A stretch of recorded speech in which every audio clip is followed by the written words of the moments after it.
Okay, so hello everyone, and welcome to day 4 of this ACCA webinar for paper AFM P4 Advanced Financial Management. We are starting just around 6 to 7 minutes later than scheduled because the attendance in the beginning was quite low. Therefore, I just took 6-7 minutes extra to start the class, and don't worry, we will make sure that this 6-7 minutes extra is compensated.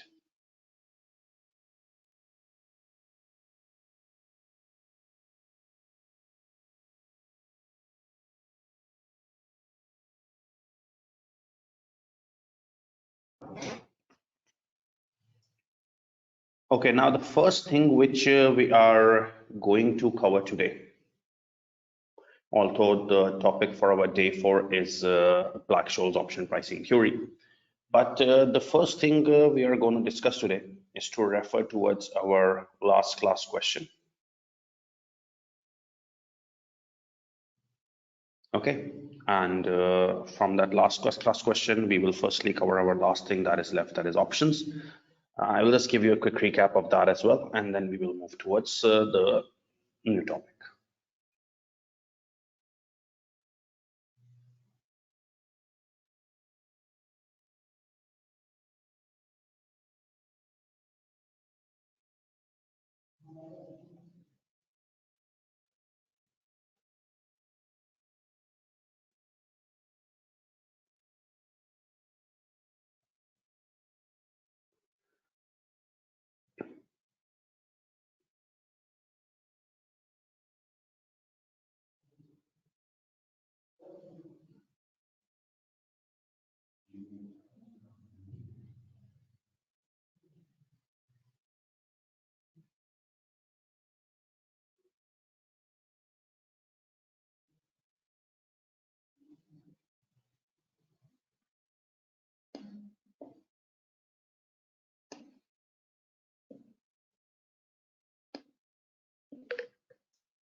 You all have the question with you, and if you want to see the question on my screen, you can view it on my screen. If you want to see the question on the file which you have, which was shared yesterday, you can refer to that as well. So basically, the question was, Vertical was based in Eurozone. Okay, the company was based in Eurozone. It was in Euro. Okay. Assume it is now 1st October. I'm going towards the second paragraph just to make sure that we cover the important things because we have already read the question multiple times in the last class. So you needed to assume that today is 1st October 17. Treasury function has just received information about a future transaction by a newly acquired subsidiary in Euro, local currency the dinar. Subsidiary expects to receive dinar 27 million on 31st January 18. And it wants this money to be invested, means deposited locally for 5 months until 30 June. Vertical's treasury team is aware that economic conditions are currently uncertain. The central bank base rate, that is LIBOR, bank rate is 4.2. Treasury team believes it can invest funds at central bank rate less 30 basis points per 3%. However, treasury staff have seen predictions that central bank base rate could increase or decrease by 0.1 or 0.6 between now and 31st January. So there's always a risk that when you're investing money later, there's always a risk that rates may go up, rates may go down. Vertical's treasury staff normally hedge interest rate exposure by using whichever of the following methods, that is FRAs, futures, and options. You were given information about local bank in your area with which Vertical has not dealt before, has offered the following FRA rates: 4-9, 5.02, and 5-5. The treasury team has also obtained the following information about exchange traded dinar futures and options. 3-month futures are dinar 500,000 contract size. Prices are quoted at basis points at 100 minus percentage. December, March, June futures are given. Okay. Options data 500,000 contract size. Premiums are in percentage. There were 2 strike prices given: 94.25, 95.25, and you were given with the premiums for calls of 3 months and puts of 3 months. Okay. And then after the information, the question stated.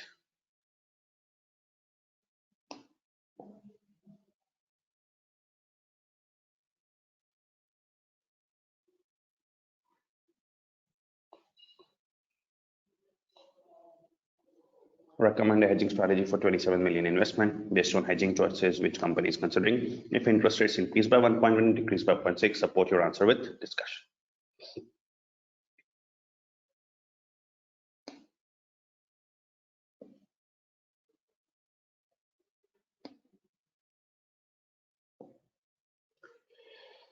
So suppose that the company is considering 3 hedging choices. You need to recommend which is the best one if interest rates could increase or decrease. Okay. So we needed to decide to recommend the appropriate strategy if interest rates increase or decrease by 1.1 and 0.6. So I told you that in order to recommend which is the best one, we first need to solve all 3 and then decide. Okay. So first one we started was FRA. Now, before starting the question, I told you to incorporate 4 things with you. Okay. The case, the borrowing deposit date, today's date, okay, and together with this, till what time we are borrowing or depositing, right?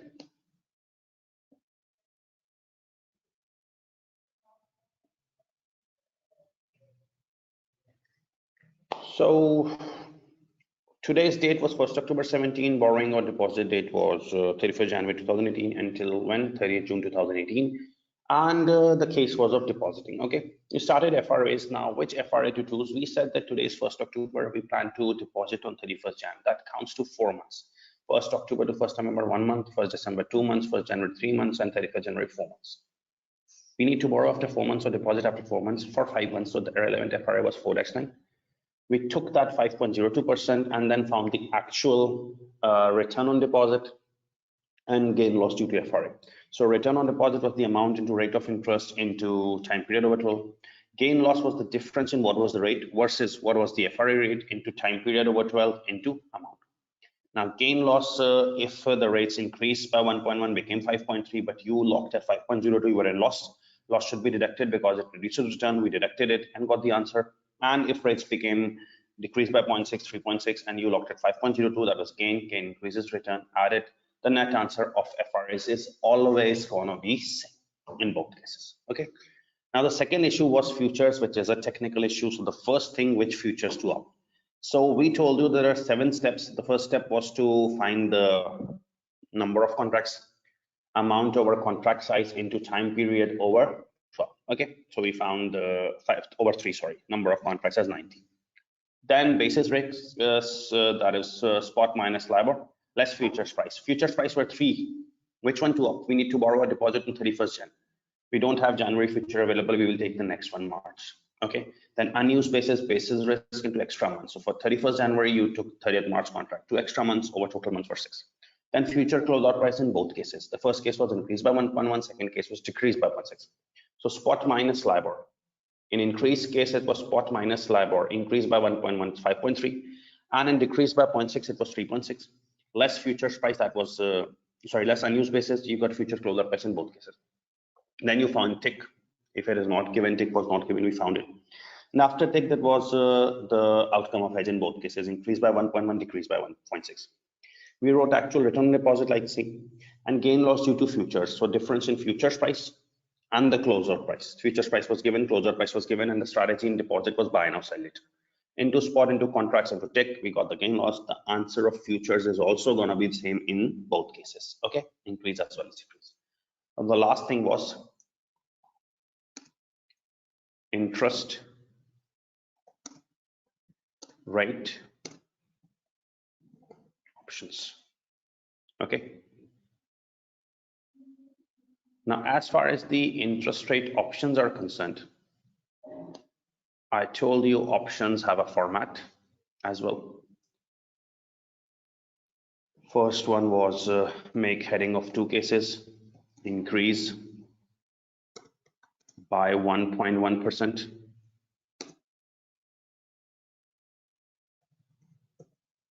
Okay. And then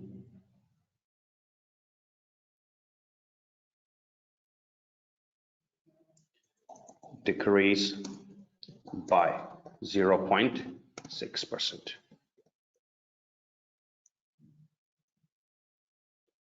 Okay.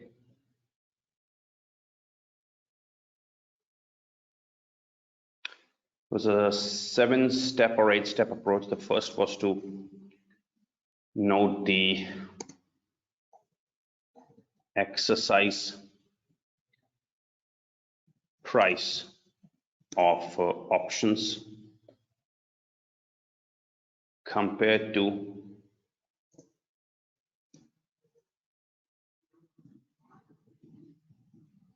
future closeout price, which should come from futures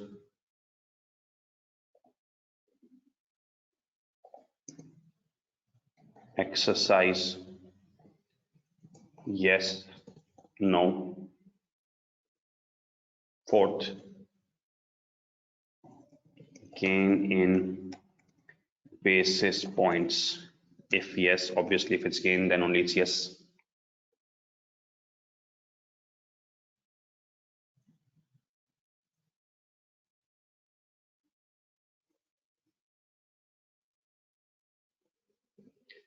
Then it's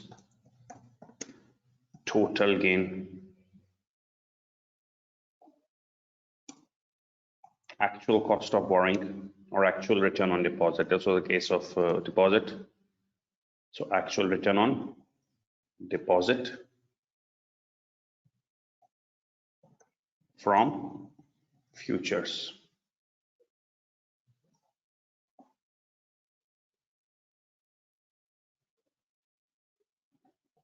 Finally, premium payable. You get the net cost or net return.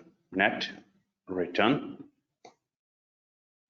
And finally, the effective interest rate. Okay.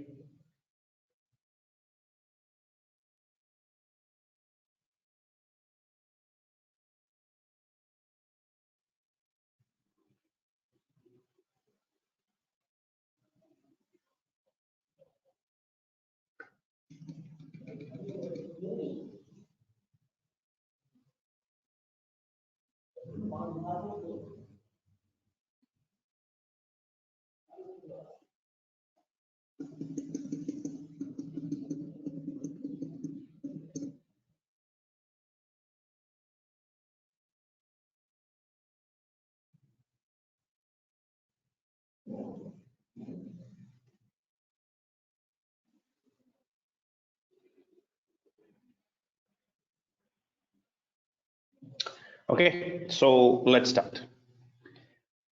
Now, if you open the question,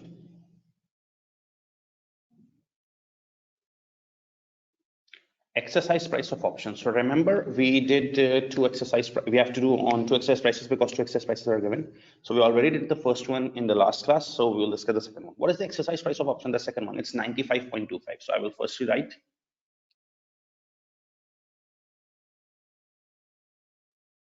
95.25. Okay, this is the exercise price of options, 95.25. Now you need to compare it with futures closeout price from futures. So we already computed futures closeout price in futures. So let's see what is the future closeout price in futures.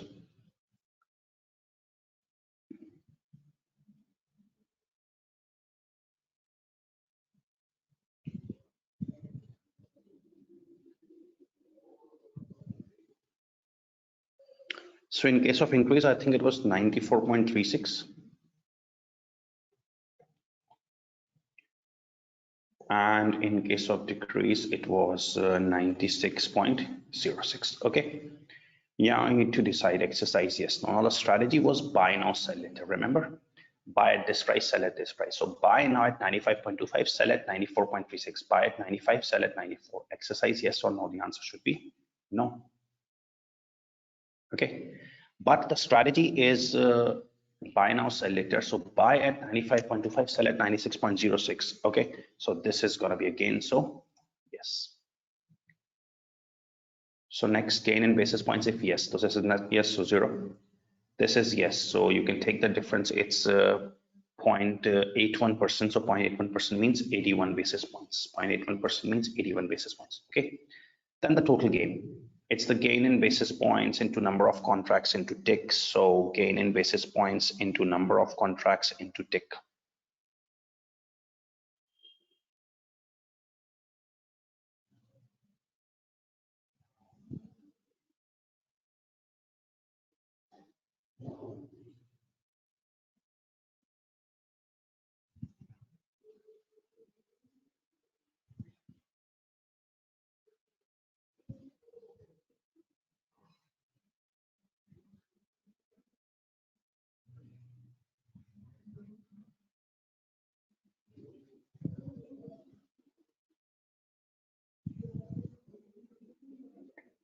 This makes it 0 because there is no gain.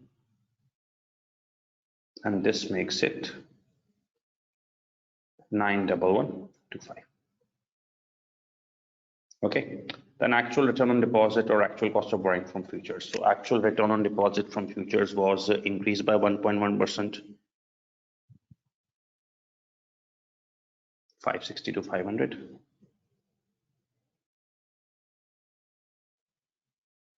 And decreased by 6%, 371 250.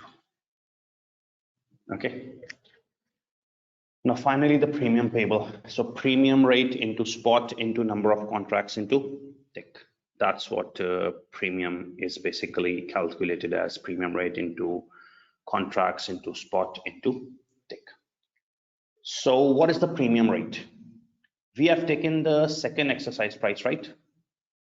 95.25. So do you take a call option or a put option? In deposit, you take a call option. So only calls are relevant. And December, March, June, you have already selected the March one. So March premium is 0.09. March premium is 0.098.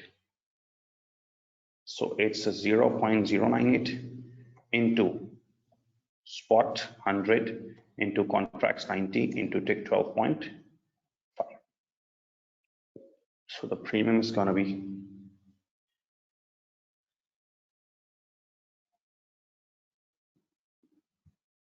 0.098 into 100 to 90, 12.5, 11025.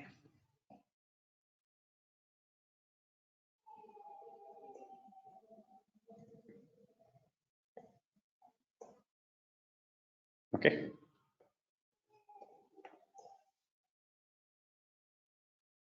So you will get the net return on net cost.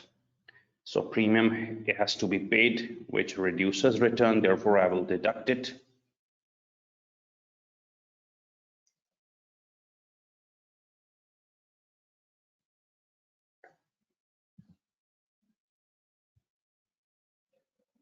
Double 51475.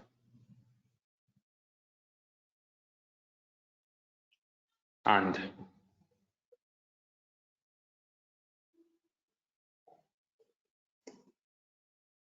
premium has to be paid, reduces return, deducted, but gain increases return, therefore added. So finally, 371250 minus 11025 plus 91125. It's 451350.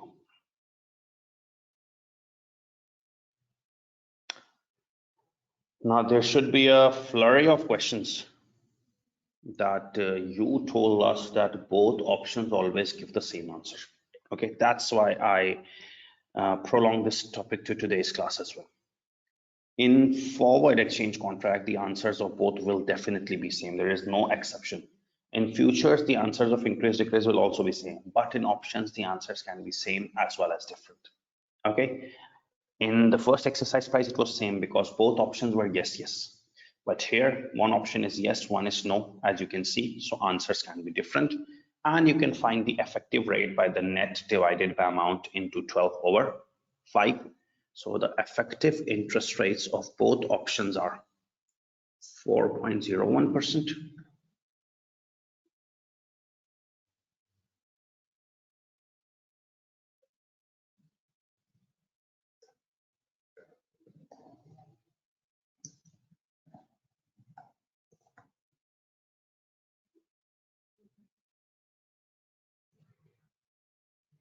And here the effective rate is 4.9%. Okay, now you have effective rates of all techniques. Which is the best one? Remember, when you are borrowing, the case is borrowing, you select the one which is offering the lowest effective rate percentage. But in case of deposit, we will select the one offering highest rate percentage, and whichever is the highest, that will be selected among all three techniques. Okay, this sums up our interest rate risk management. You can note that, and shortly we will start our Black-Scholes option pricing theory after taking your questions if you have.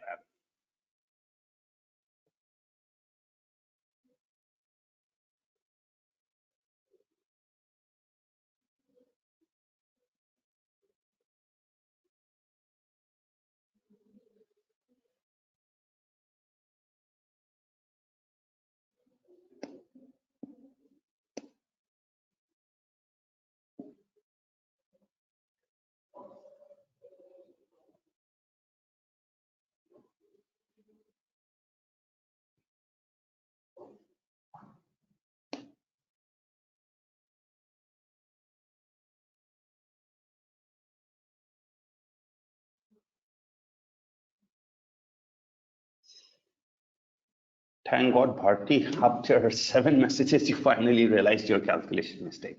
Anyways,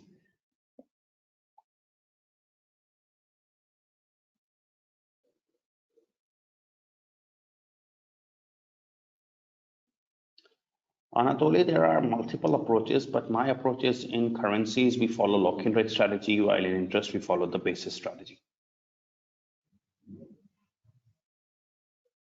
Moin MD, this is a question which is asked by many students. I don't know, there might be some people who have studied like this, that only one exercise price working is required. No, you can see the market scheme, both exercise price workings is required.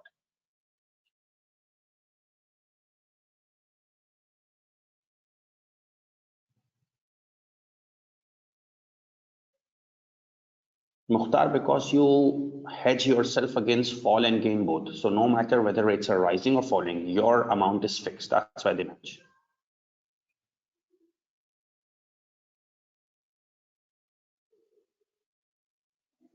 Keshav Nageshwar, the actual return on deposit is directly copied from futures.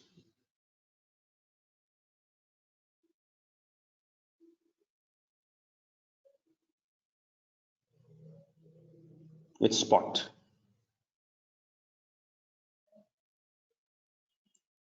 Shalima, you can just WhatsApp me your query because I don't know what it is mentioned in the discussion, and I will see the discussion and let you know.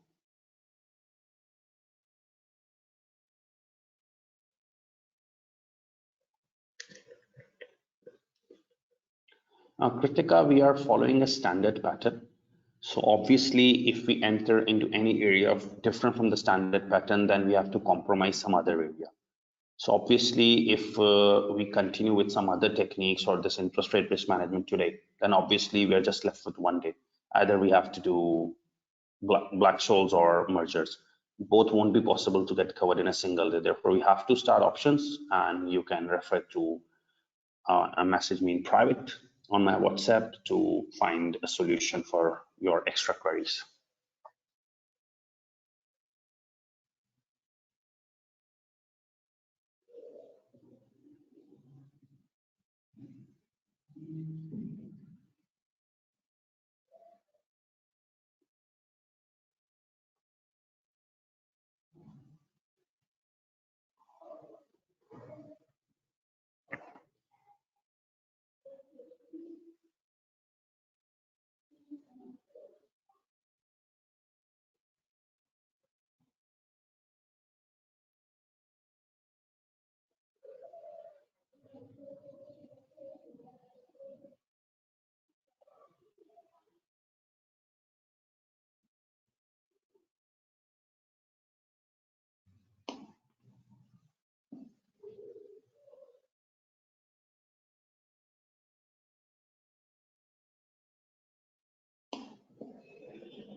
Okay, so our today's topic is option pricing theory, also called Black-Scholes option pricing theory, also called option pricing theory by Black-Scholes. Okay.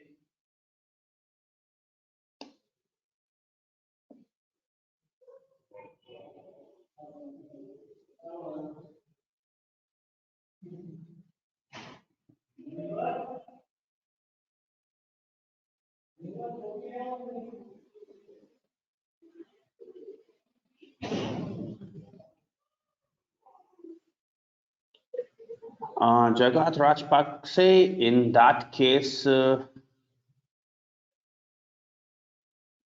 Assam, can you please just WhatsApp your number here? I will check. Jagat Rajpakse, sorry, your question remains unanswered. How do we get the futures closing if only options method is tested? That's a very good question now. From Jagat, and I'm discussing this question because I think everyone of you should know this, right? Now the student is asking, how do we get the futures closing price if only options method is being tested? Remember, in the format of options, there are two areas where we say, okay, write futures closer price from futures, actual return on deposit from futures. So he's asking, what if futures is not tested in the paper? Only options is tested. So what do we do? In that case, you have to find the future closer price, that is step 4 of futures, under any circumstances. Even though future is not tested, but still you need future closer price for options. That's why you need to do futures working till step 4 definitely. Okay. Now, Bharati, your question doesn't make sense here. Can I use this borrowing put option, but if contract size is in different currency? That's not possible because the currency issue only arises in currency risk management. In interest rate risk management, there is no issue of currency. You need to borrow or deposit. So obviously you will borrow or deposit in your country. So the countries don't shift in interest rate risk management. So that is not a possible question which even happens in real world.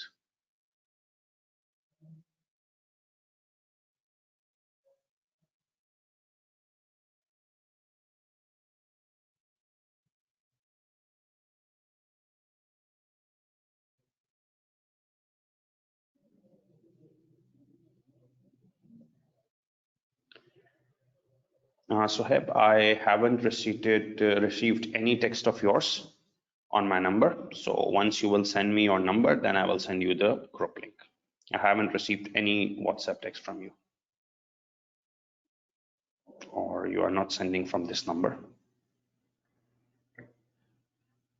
Okay, so let's move towards the next topic for today. That is option pricing theory, also called option pricing theory by Black-Scholes. Okay. Now, before starting and rushing towards the computations area, okay, this is an option pricing theory. So let me give you some introductory information about what exactly is an option. Okay, what exactly is an option? Let me just tell you what exactly an option is, and then we can move towards this option pricing theory.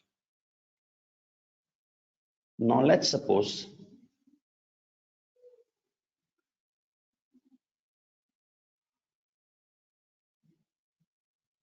you want to invest in shares.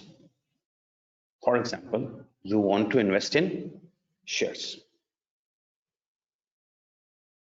You bought 1,000 shares of a company at $2. Please pay attention. For example, you want to invest in shares. You have made up your mind that I will invest some money, so you decided to invest in shares. You bought 1,000 shares of a company at $2. Now let's suppose the share prices start moving up. Will you get a gain? Yes, and you will be happy. But what if the share prices start moving down? You will start suffering loss and you won't be happy. You may want to back off from this arrangement, but you can't back off because you have already bought the shares. They're in your account. So if you want to back off, you can't because the shares have arrived in your account. Now, if you have to back off, sell it, incur loss, and then go away. You cannot back off from this deal. Okay. Similarly, let's suppose you already have 1,000 shares of a company which you plan to sell. You already have 1,000 shares of a company which you plan to sell. Now let's suppose you sold 1,000 shares for $5. You sold these 1,000 shares for $5. And the next day you start witnessing that the market prices became 6, 7, 8, 9, and you just or your mind stops working that what mistake did I make? I sold my 1,000 shares for $5 and the prices became 6, 7, 8, 9. Had I waited, I would have had more gain, but I sold them and now the prices start increasing. There is no point in backing off from this deal because you have already sold shares. You can't back off. Now that means if a person buys shares and the prices start going down, there is no option of back off because he has already bought shares. Similarly, if a person sells his shares and suddenly the prices start moving up, he cannot back off. He cannot do anything because he already sold.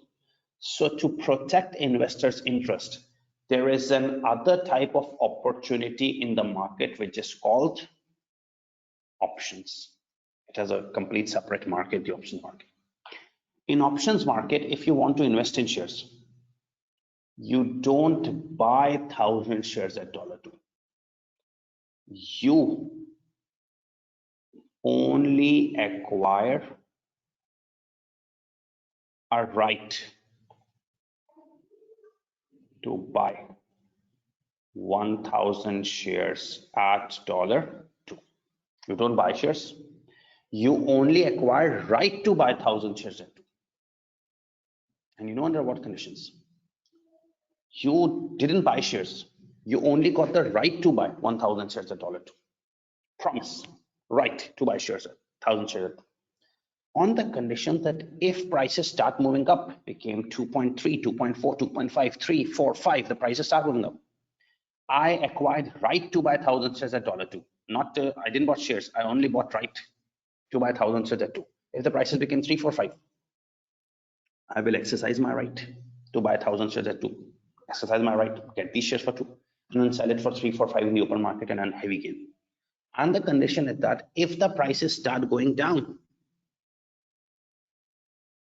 1.5, 1.4, and I start incurring loss, I will back off from this deal.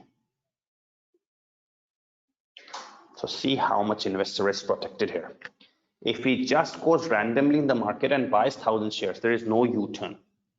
He has bought shares. Now, if the prices go down, he will definitely suffer loss. But if he just takes a right to buy shares at $2, he's protected so much that if the prices start going up, he will exercise his right to buy 1,000 shares at $2, get 1,000 shares at $2, sell it for 3, 4, or 5 in the open market and earn gain. But if the prices starts going down, he will back off from this. Similarly, let's suppose you already have 1,000 shares you plan to sell. For example, you have 1,000 shares and you plan to sell. If you sold these shares and the prices starts going up, you will suffer loss. Okay. Go in options market.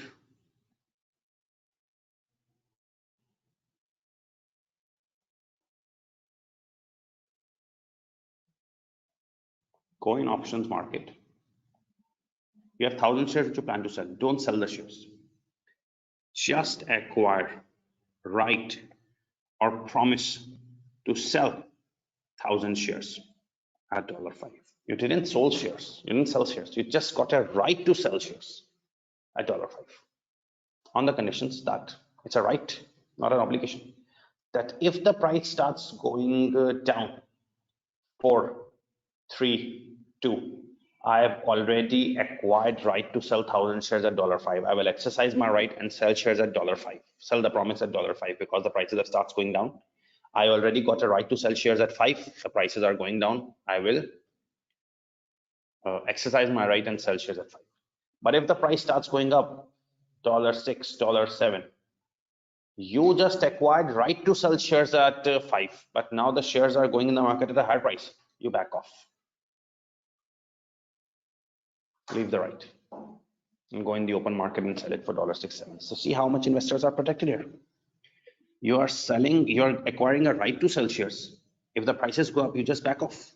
Don't sell your shares at 5, sell it for 6 or 7. Sir, is this only in shares market? This is in every market. Okay. You can consider the example of Forex market. Let's suppose in Pakistan, the currency is PKR and the dollar rate to PKR is PKR 160. Dollar rate to PKR is PKR 160. Okay.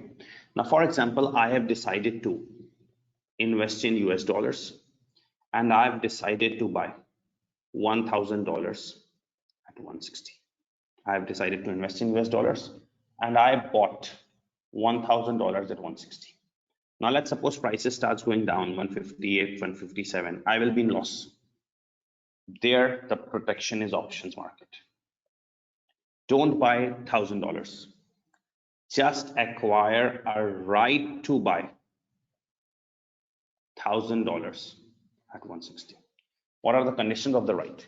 You just got a right to buy $1,000 at 160.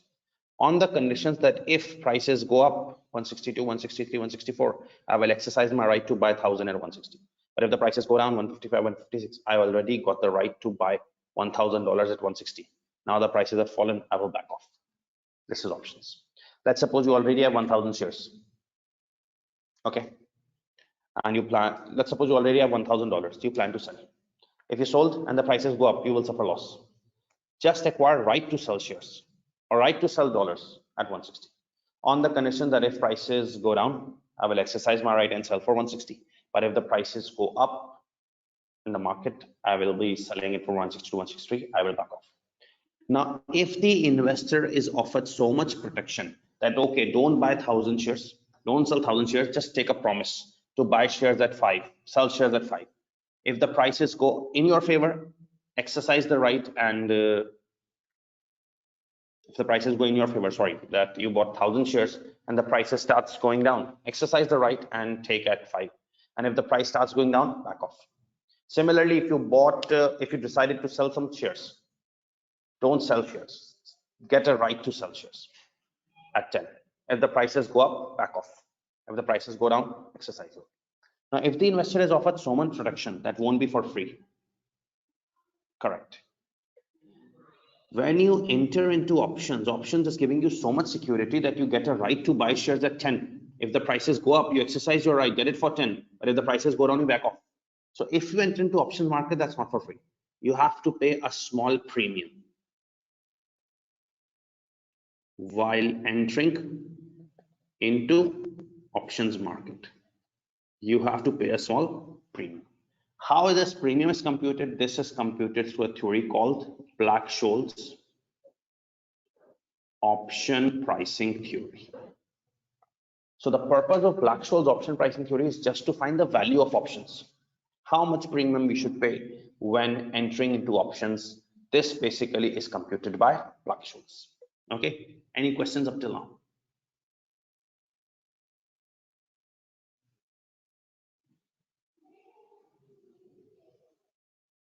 Yes, Femida, you won't enter it for free, you have to pay premium.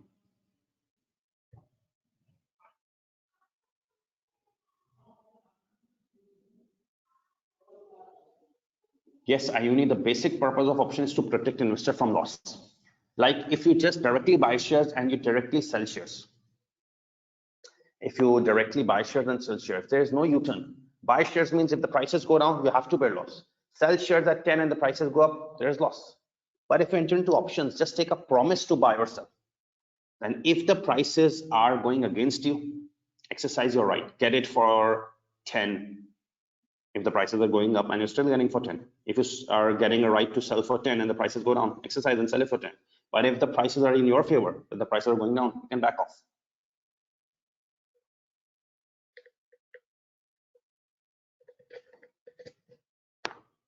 Yes, Abid, value of options is the value of premium.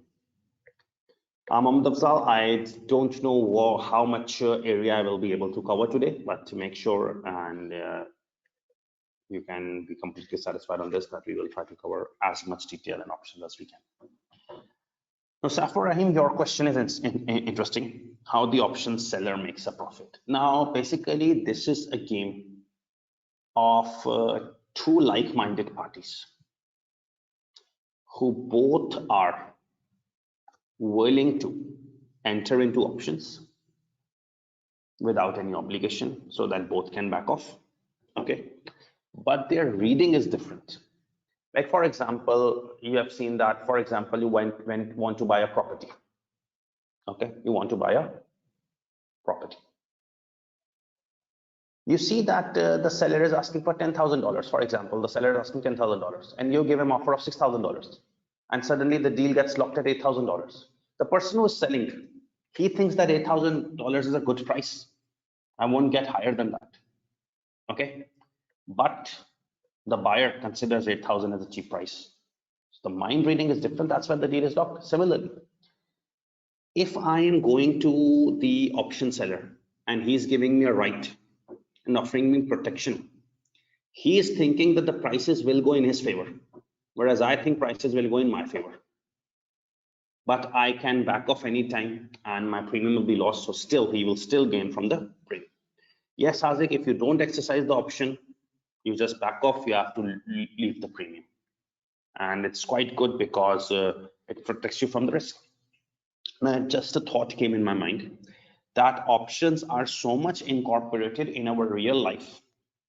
Options are so much incorporated in our real life that even if you travel, the airlines have started using this option pricing theory.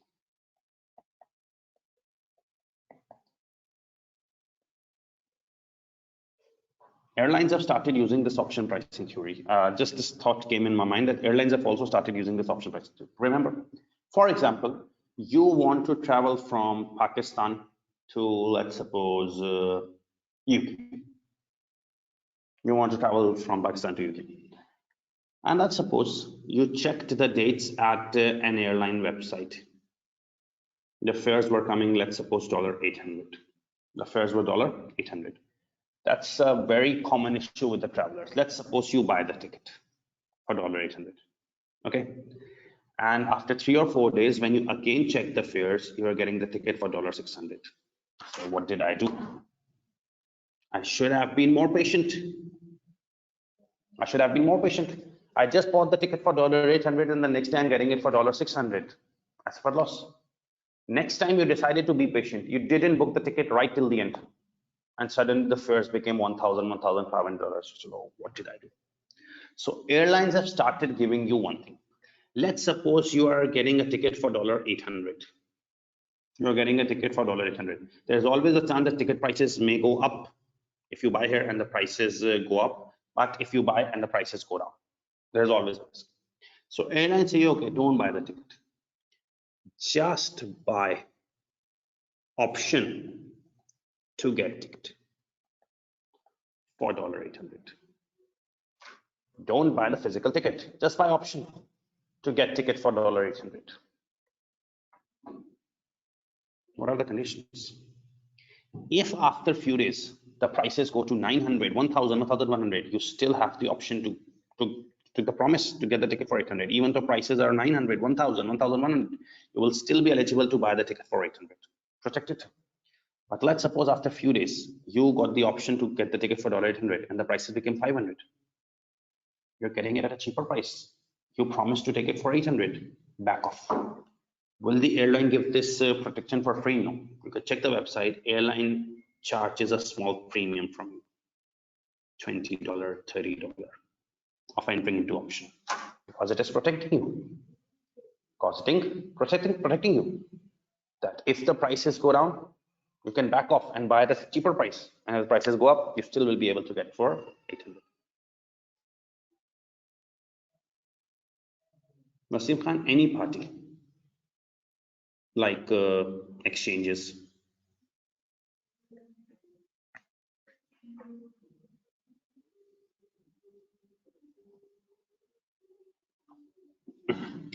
Nesper, please be more specific. There are 3 examples in front of you. One is dollars, one is forex, and one is airlines. So which example you are talking about?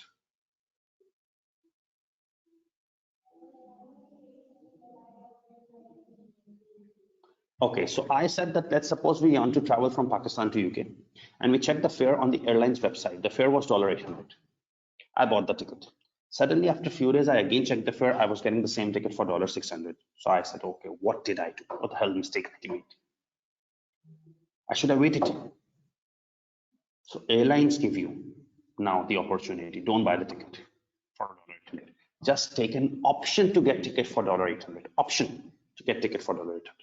The condition is that if the prices go up, become $1,000, $1,100, $1,200, you still have the option to get the ticket for $800. Exercise the option, get it for $800. But if the tickets fall to $500 or $600, you promised it to get it for $800, but you're getting it at a cheaper price. Back off from the option. So they won't give you this protection for free. They charge a premium. How this premium is computed? This premium is computed through Black-Scholes option pricing theory. So that means the basic purpose of Black-Scholes option pricing theory is to calculate the basic purpose of Black-Scholes option pricing theory is to find the okay.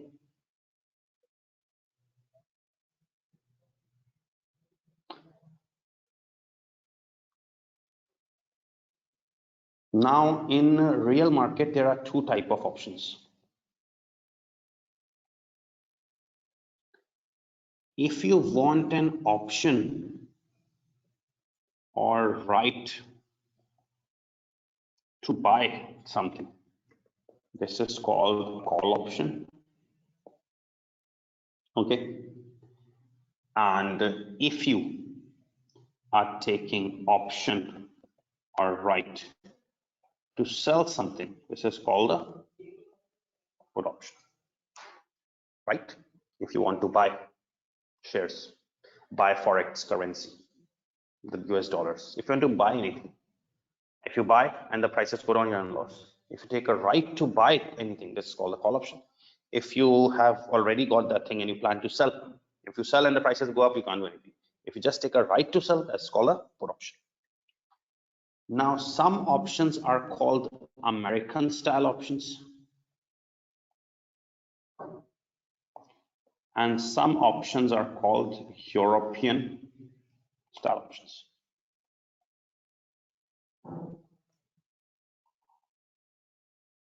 Okay. Some options available are called American style options, and some are called European style options. Okay. The only difference between these two is that both give a right protection to the investor. They have a flexible expiry date. European style options have a fixed expiry date. Okay. Like for example, someone is giving you option, a right to buy or sell something. That option won't last forever. It would have some time period, 2 months, 3 months, 6 months, 8 months, 1 year. American style options have a flexible expiry date. Okay, the date is 2 months. It expires in 2 months, but we can settle anything earlier as well. Whereas European style options have a fixed expiry date. 2 months means it would be exercised right at the end of 2 months. Okay. BSOP, this Black-Scholes option pricing theory which we're covering, is only dealing with European style options. American style options which have flexible date, they are not a part of your sales. Okay. So now coming to the major area, Black-Scholes option pricing theory is primarily used to find premium. Black-Scholes option pricing theory is primarily used to find premium because whenever you try to enter into option, you have to pay some premium. This will be computed BSOP. How does BSOP finds premium? How does BSOP finds premium? That's an important thing, that BSOP is used to find value of premium. So how does BSOP find premium? Black-Scholes option pricing theory finds premium through a formula. It's a technical formula, but the good thing for you is that this formula would be given in the exam. Let's have a look at the formula.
Okay, so Black-Scholes option pricing model is basically used to find the value of premium, whatever answer BSOP does, because no one is going to give you option for free. No one is going to give you option for free. Whenever someone is going to give you, okay, take from me option to buy, option to sell, and there's such a security that if things go against you, back off by paying a premium. How this premium is computed? It's computed through BSOP. So how does BSOP compute this premium? BSOP computes this premium through a formula. Now BSOP has to compute premiums for two options. One option is call option, sometimes option is put option. So how do we compute value of call option? How do we compute value of put option? BSOP has some formulas to find value of call and put option. Now let's see, these formulas will be given in the exam. That's from the real exam and the formula sheet will be provided to you. BSOP finds value of option. If the option is call option, BSOP finds value as follows. Call C is equals to PA ND1 minus PE ND2 E minus RT. Okay, and just go right to the end. How does BSOP compute the value of put option?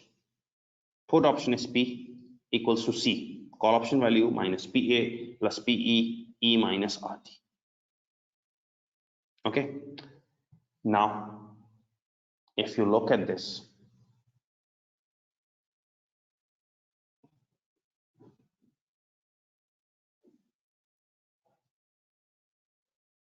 you have got 5 variables.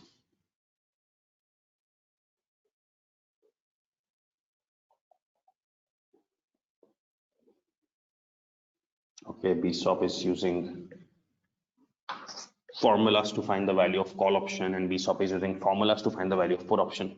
I just passed my way through the formula of call option and through the formula of put option. How does BSOP find the value of call or put option? I noted the formula that was given in the exam. It has 5 variables, PA, PE, RST. Now what is PA? PA stands for current share price. PE stands for exercise price. PA stands for current share price and PE stands for exercise price.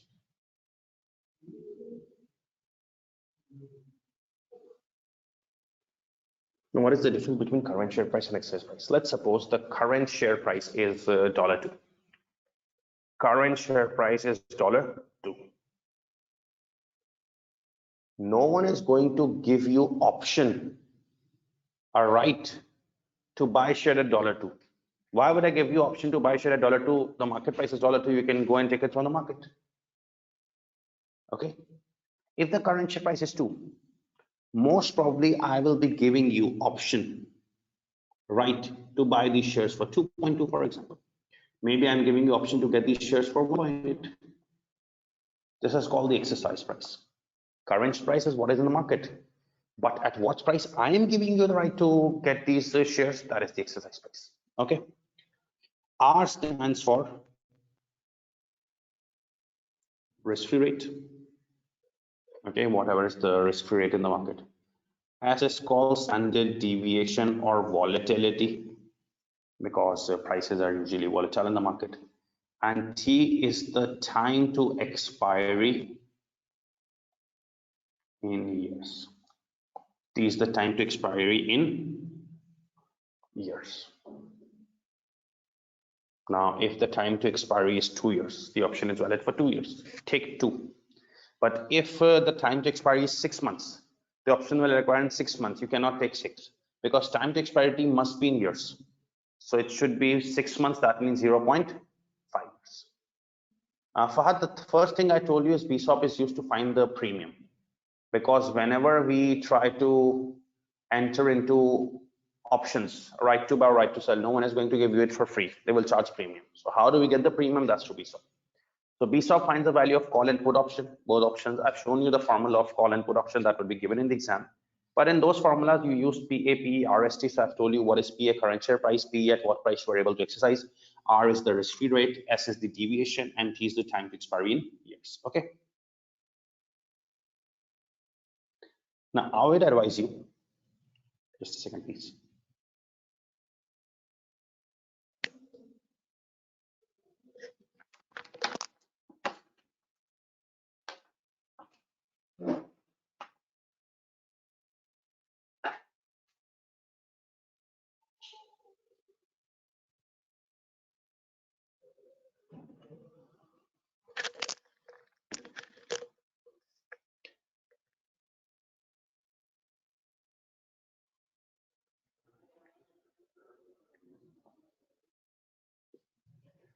Okay, now I would advise you that if you want to apply call and put option value in the exams, okay, so you will see at the formula, and there are 5 things in the formula. I have told you what does these 5 things mean, but together with these 5 things, if you look at the formula, there are 2 more things coming in the formula: PA, PE, ERT, etc. D1 and D2, and D1 and D2.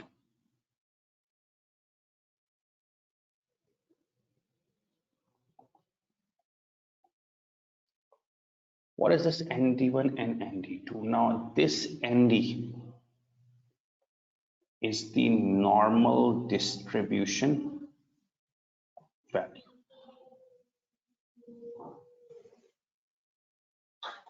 This is the normal distribution value. Okay, this ND stands for normal distribution value. This normal distribution value is computed through a table, and you will be given that table in the exam as well. Like you see that in the exam, you are given with the present value tables. In the exam, you are given with the annuity tables. Similarly, you are given with this normal distribution table. From that, you find this normal distribution value. Now, I would advise you that if the question asks you to find value of call, value means premium, and put option. If the question asks you to find the value of call option, and if the question asks you to find the value of put option, obviously you will use BSOP because that's the only model to find value of call and put option. Okay. But when you are attempting BSOP, follow this 5-step approach. This will make things easier for you. Follow this 5-step approach. Whenever the question asks you to find value of call and put option, follow this 5-step approach. You have to use BSOP to find value of call and put option. The formula is given. The first step is to find PA, PE, RST from the question. Just try to find PA, PE, RST from the question. All these values will be given. You have to find them from the question, but there's a guarantee it will be given. Step 2. Find E power minus RT, because that's also a thing you did in BSOP formula. See, E minus RT. Right in the corner, E minus RT. Now this E is the exponential value of the calculator.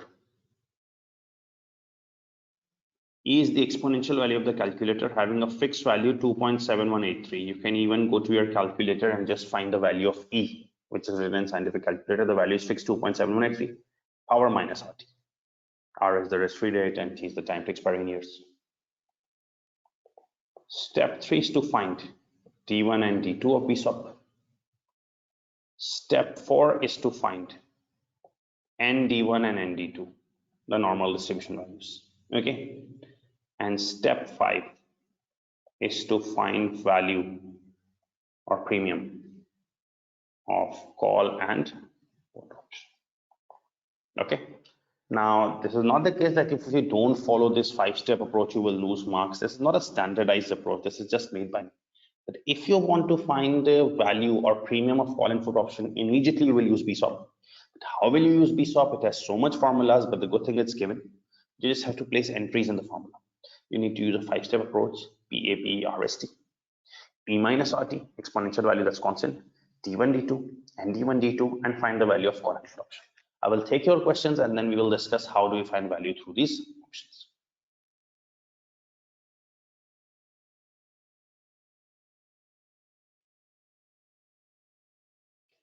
Mohammed Yunus, the value of call and put are basically the premium. Yes, Anjali, there is no difference between CB and paper-based exam apart from what you have to solve on Excel. That doesn't mean in CB you will not get formula sheets, and there you will get formula sheets. So it's standard everywhere.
Aisha, yes, these options are everywhere. You discuss options in currency risk management. There was an option that's the same, that's giving you right, not an obligation. Therefore, you have to pay premium. In interest rate risk management, you also get these options. In appraisal, you also get these options.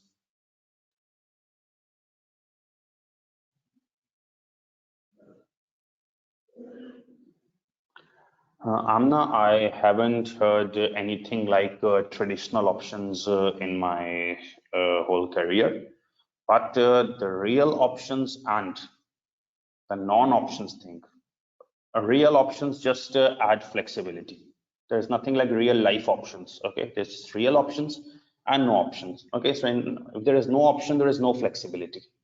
Once you buy and you sell, you get stuck. In investment appraisal also, once you invest in the project, there is no flexibility, you get stuck. Whereas this real options, this is what is covered by BSOP. This real options gives you the flexibility that you can back off. Okay, in investment appraisal, once you enter into a project, you can tailor that project, modify that project. So this is basically what real options is, but there's nothing like real life options or traditional options.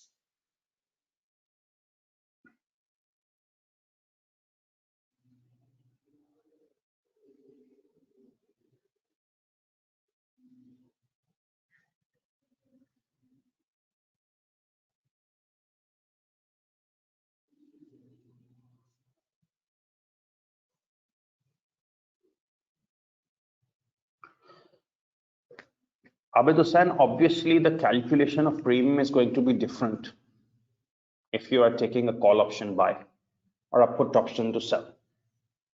Okay, had it not been different, it would have been same. For example, that the call option and put option, you are getting it for the same price.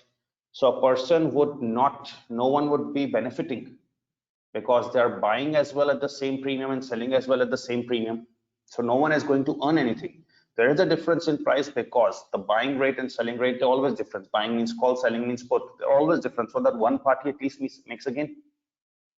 Like let's you go in an open market and you say why there is a difference between dollar buying rate and dollar selling rate. If the currency dealer's buying rate and selling rate is the same, what is he doing there? There has to be a rate difference so that one party at least benefits. Yes, Mohammed Taghi, it's the fixed amount because if you go in the calculator and you will see one E exponent and just press equal to, it's going to show you this 2.7183. That's a fixed one.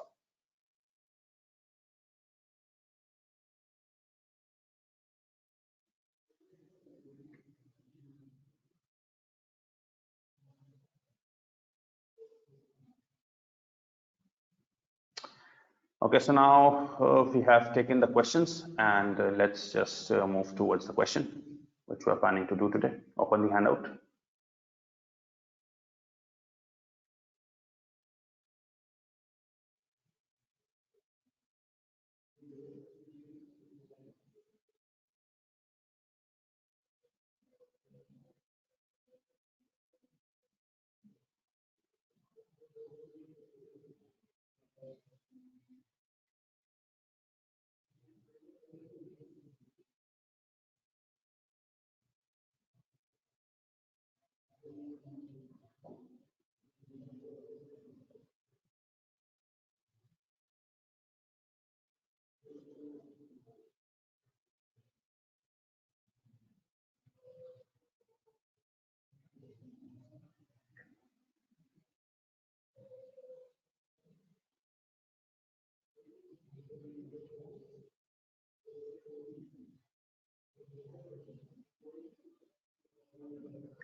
Okay, so Alaska salvage, the question is in front of you and you can watch it on the screen or do it on your own. Alaska salvage is in discussion with potential lenders about financing an ambitious 5-year project searching for lost gold in Central Atlantic. The company has had great success in the past with its various salvage operations and is now quoted on the London alternative investment market. The company is currently financed by 120,000 equity shares trading at $85 per share. Okay, so company is financed by 120,000 equity shares, which are trading at 85%. Trading means in market at 85 per share. Do you think this is the current share price? Yes, they're trading at 85. That's current price. It needs to borrow 1.6 million and is concerned about the level of fixed rates being suggested by the lenders. After lengthy discussions, the lenders are prepared to offer finance against a mezzanine issue of a fixed 5-year notes with warrants attached. Each 10,000 note repayable at par would carry a warrant for 100 equity shares at an exercise price of 90 per share. The estimated volatility of the returns on the company's equity is 20% and the risk-free rate of interest is 5%. The company does not pay dividends to its equity investors. You may assume that the issue of loan notes will not influence the current value of firm's equity. The issues will be made at par. Now, estimate using a Black-Scholes option pricing model the current value of each warrant to the lender, noting the assumptions that you make in your valuation. Now, don't be happy that you get 10 marks for computation. No. Estimate using Black-Scholes the current value of each warrant. You need to find value, estimate the value of warrant using Black-Scholes. So value means premium. You need to find premium using Black-Scholes. Noting the assumptions that you make. You also need to note the assumptions. So I will tell you assumptions of VSOP as well. But first thing is that you need to estimate the value of this warrant certificate. Warrant is a certificate, and then you need to tell the assumptions. Okay.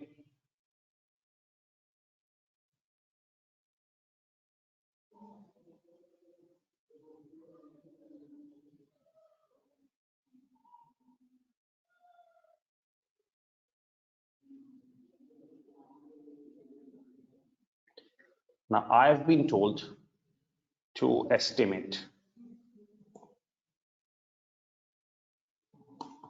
value of each warrant, certificate, whatever, through VSOP. That's the purpose of VSOP, is find the value, or that is premium. So you need to find value through VSOP. Now I have told you, if you need to find value through VSOP, follow a 5-step pattern.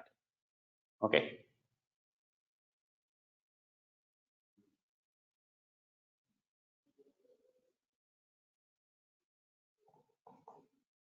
Step 1.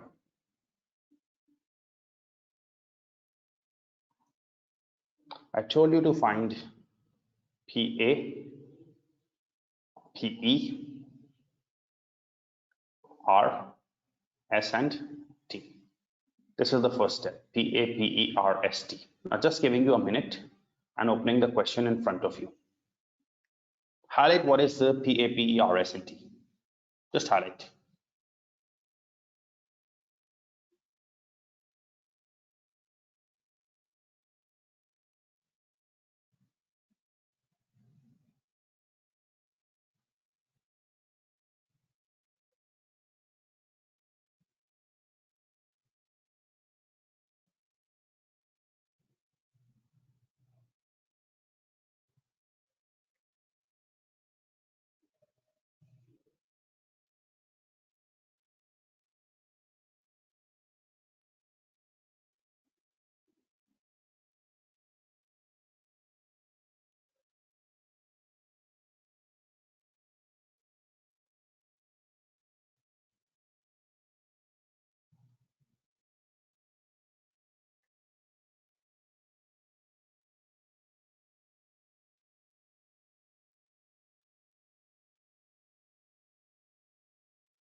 Okay, so as far as this thing is concerned, that I told you to find the value of options, and the value of options is computed through VSOP.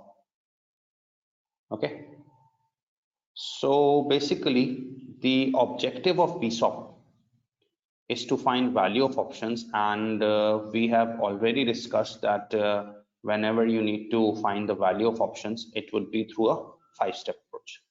Okay, so the first step is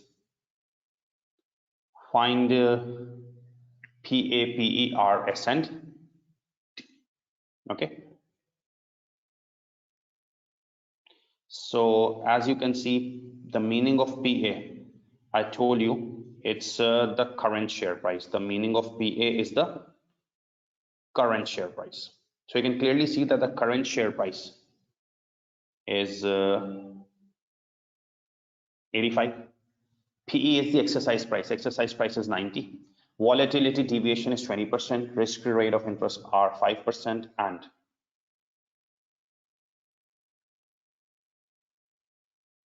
what is the time period in years mentioned? It's 5 years. Okay, so we just have to write it here.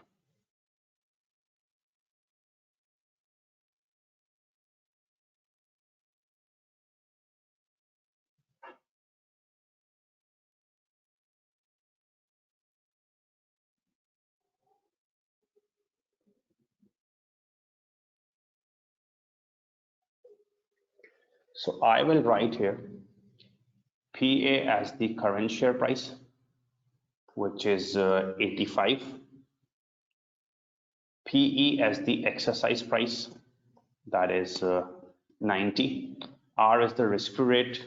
So what is the risk-free rate? It's 5%, 0.05. And S is the volatility or deviation, that is 20%, 0.2. And T is the time to expiry, that is, okay. So this makes it the first step.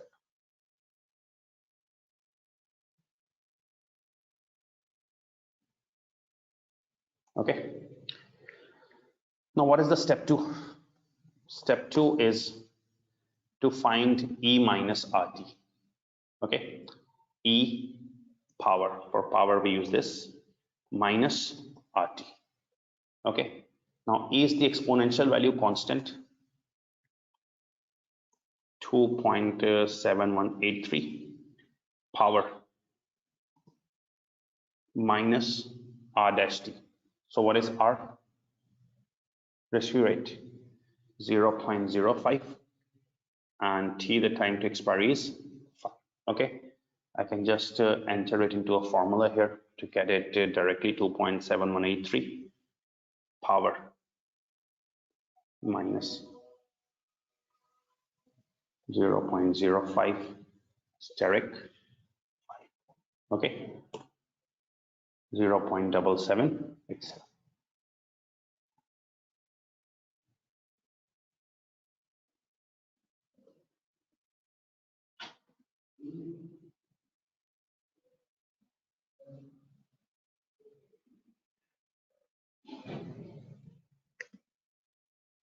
Any questions on the first 2 steps you can ask, please?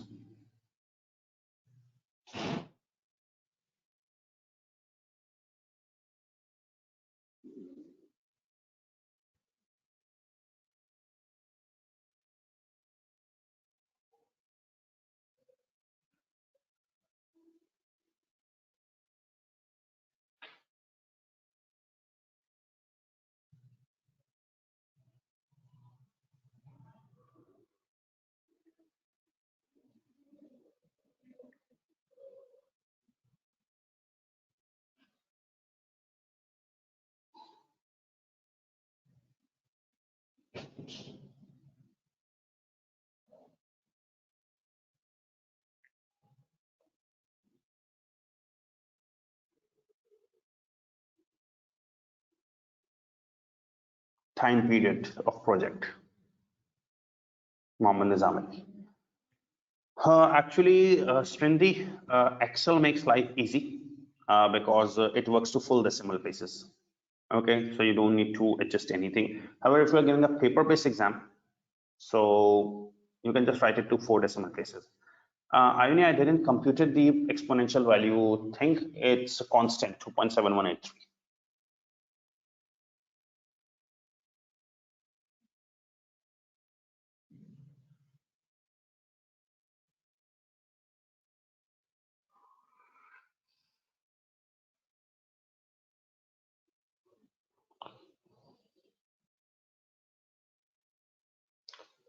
Okay, so there are some students who are saying they need a break, and because of step 3, step 4, it's going to take at least 30-35 minutes. So better we should pause here, and we will resume it after that. Okay. Afzal, discounting is only in investment appraisal. When options come mixed with investment appraisal, it's not the case here. Okay. So let's take a short break and then we will resume. Okay. 10 minutes, Nizam.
Okay, so let's resume the class now.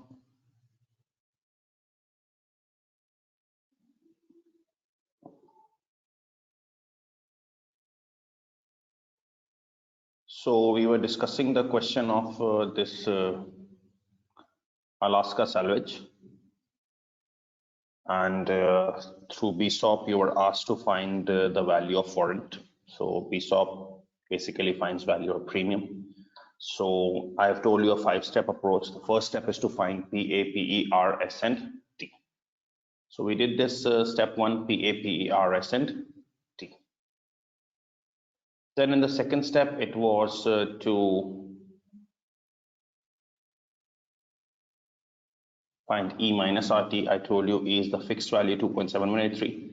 Power minus RT, so it's minus R multiplied by T, it's 0.7787.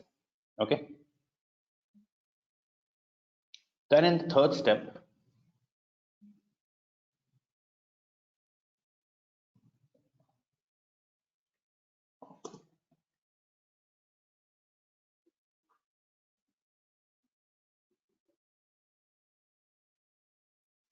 I have told you to find D1 and D2. Let's find D1 first. Now the formula of D1 is ln, the numeric log in the calculator, bracket PA over PE, okay, plus bracket open R plus 0.5 S square, bracket close T over S root, okay. So basically, when you apply this formula, it's better to do it on a calculator, or you need to show each and every step. It's completely your choice. So first ln PA over PE. So T1 is equals to ln bracket open PA over PE. What is PA? 85 over what is PE? 100 plus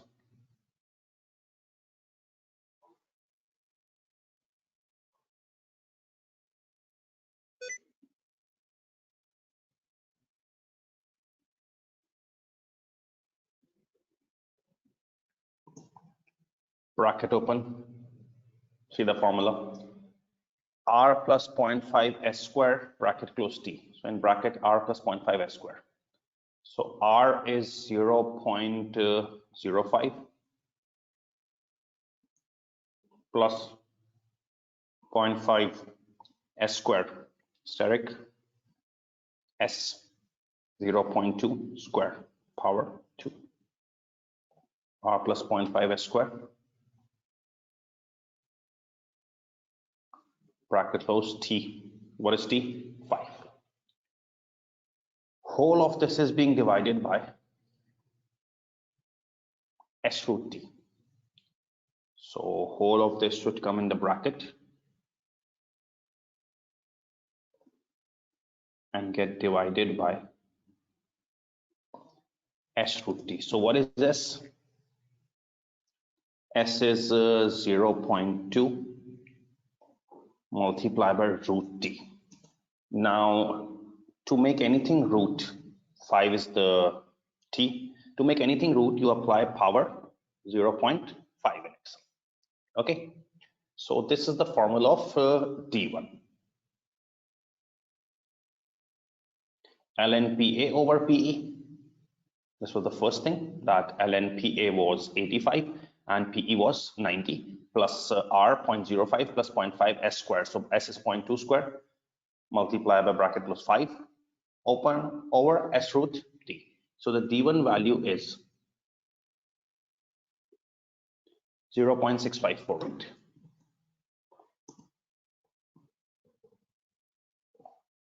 Okay. After the class, you can calculate it yourself to know whether you're applying the correct thing or not.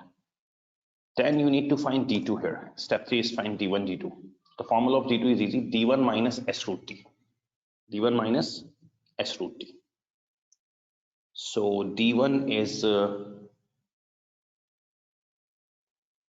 0.6548 minus S. S is 0.2 root T, multiply by root T. So T is 5, and to make it root power 0.5.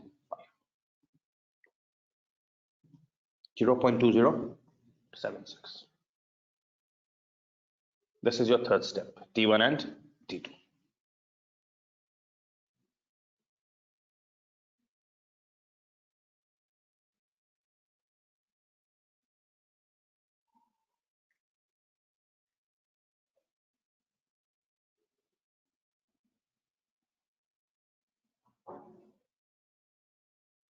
Any questions in step 3?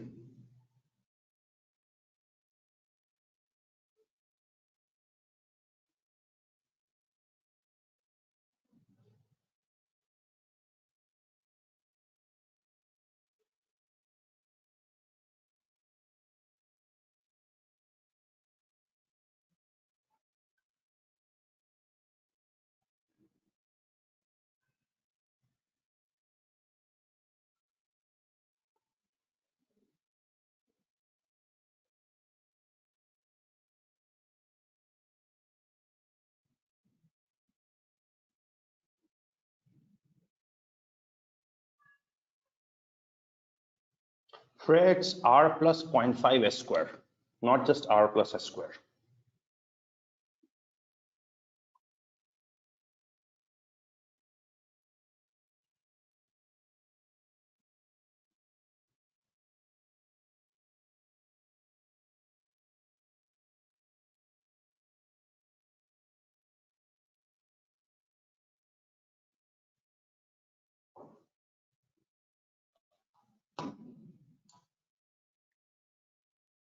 Yes, Mohammed Afzal, you can do that. Because whenever you input a formula, examiner just has to double click on that to open the formula, and then that would be it.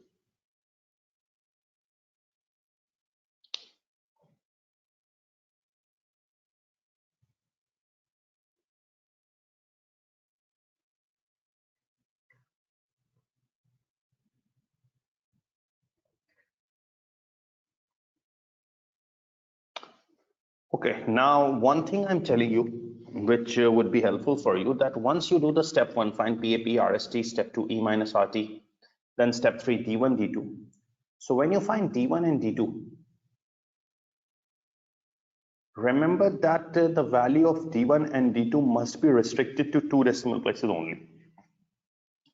So this 0.6548 should be restricted to 0.65. Okay, why you will just know shortly.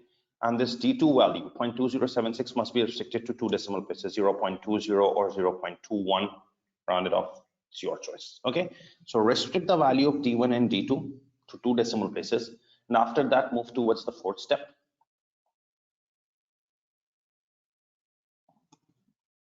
which is to find ND1 and ND2. Now pay attention to this step, because this has been a step which creates challenge for students. Now to find the value of ND1 and ND2,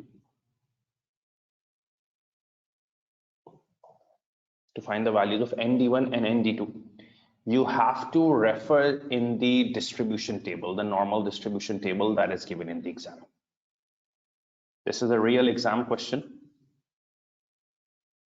And see, you are firstly provided with present value tables. Then you are provided with annuity tables. And then you are provided with standard normal distribution tables. So to find ND1 and ND2, you need to refer to the standard normal distribution table.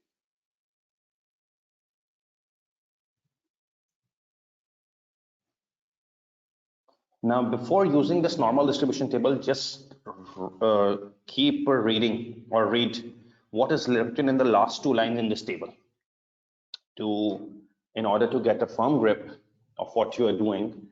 In this table, first read what is written in this table in the last 2 lines. This table can be used to calculate ND, the cumulative normal distribution functions needed for the Black-Scholes model of option pricing. If D is greater than 0, DI, that means if D1 or D2, DI means the number, D1 or D2. If it's greater than 0, if D1 is greater than 0 means it's positive. If D1 is greater than 0 means it's positive. add 0.5 to the relevant number above. And if D1 is less than 0, means it's negative, subtract the relevant number above from 0.5. Now the value of D1 and D2, although you just did here, the value of D1 and D2 is coming positive, but it can come negative as well. So it is saying that if the value is positive, add 0.5 to the relevant number above. And if the value of D1 and D2 is negative, less than 0, deduct 0.5 from the relevant number. Okay, so how will you do it?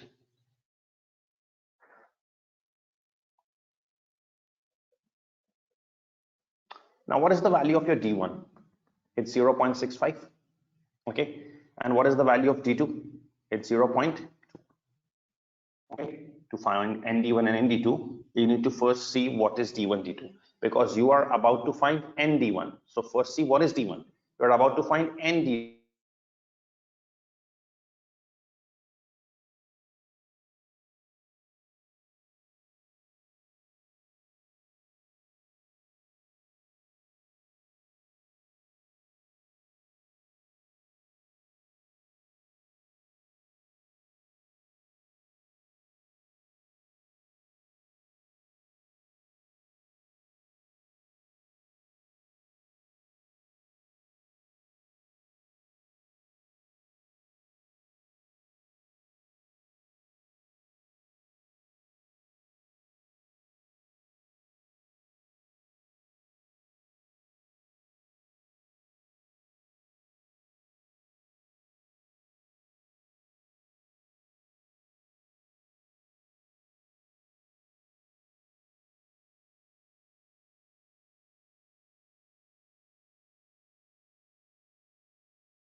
Okay, I'm back. Hello.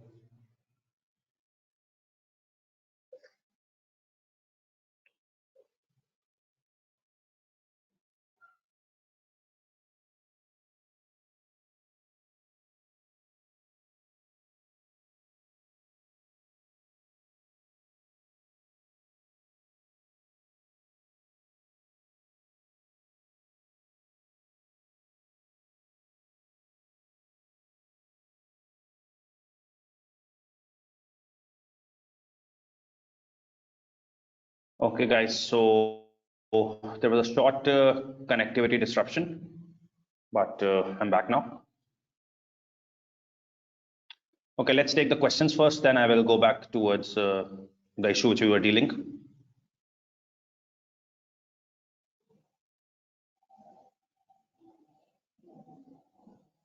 Balajavan, your D is 0.0065. You're doing it wrong. So just correct it and try to calculate it again.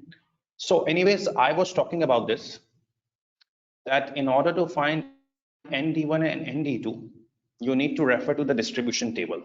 To find ND1 and ND2, you need to refer to the distribution table. Now, don't worry, my webcam is off for a few minutes till the connectivity issue is resolved. So my screen and my voice is clear to you. Okay, so to find ND1 and ND2, see the step 4, ND1 and ND2, you first need to find D1 and D2. You first need to find D1 and D2. Okay. Now, what is this D1 and D2? D1 is 0.65 and D2 is 0.21. You need to split it into two parts, one single digit and one double digit. Like 0.65 will be broken into 0.6, 0.05. If it's 0.91, break it into 0.9, 0.01. If it's 1.021, 0.02. Okay. If it's 0.86, 0.8, and 0.06. Okay. Break it into one single digit and one double digit base. Okay.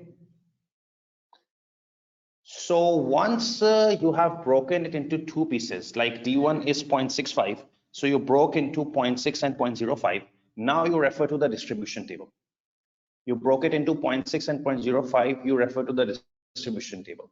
Go to the distribution table and you will see 0.6 and 0.05. Try to find what is at the intersection of 0.6 and 0.05. So 0.6 is this row, the one which I'm highlighting, 0.6, and go to 0.05, double digit column. As you can see, in rows there are single digits, in columns there are double digits. So 0.6 is the row and 0.05 is the column. So at the intersection of 0.6 and 0.05, I am finding 0.2422. At the intersection of 0.6 and 0.05, I am finding 0.2422.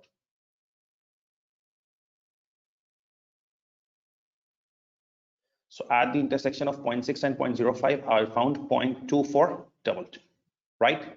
But since D1 was positive greater than 0, as per the last two lines, I need to add 0.5 to the relevant number. It's going to be 0.7422. ND1. Practice more, practice more. You need to find ND2. So first pay attention to D2. You need to find ND2, pay attention to D2. It's 0.21. Break it into two pieces, single digit 0.2, double digit 0.01.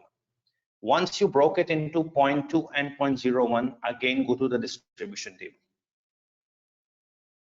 0.2 single digit row, 0.01 column. So 0.2 and 0.01 intersection.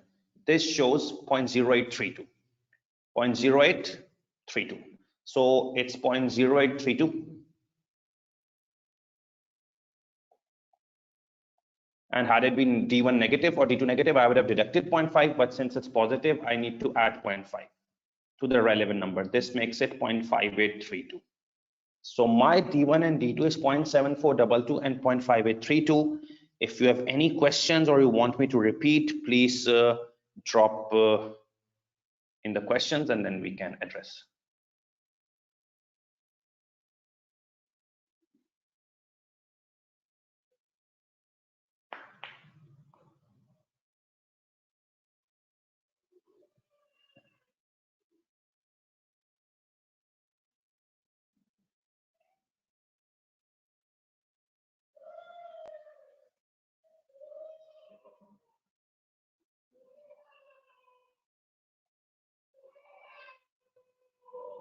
So in step 4, for D1 and D2, sorry, ND1 and D2, you first need to have D1 and D2. Okay, so D1 and D2 is 0.65 and 0.21. You need to break it into single digit and double digit. 0.65 needs to be broken into 0.6 and 0.05. 0.21 needs to be broken into 0.2 and 0.01. Once you break it into single and double digit, go to the distribution table. 0.6 and 0.05 means 0.6 row, 0.05 column.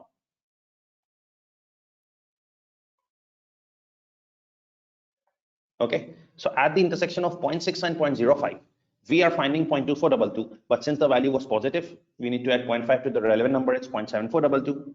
And secondly, it was D2, 0.21. So you broke it into 0.2 and 0.01. Once you broke it into 0.2 and 0.01, see the value 0.2 and 0.01. It's 0.0823 in the distribution table. Add 0.5 to the relevant number. It's 0.5832.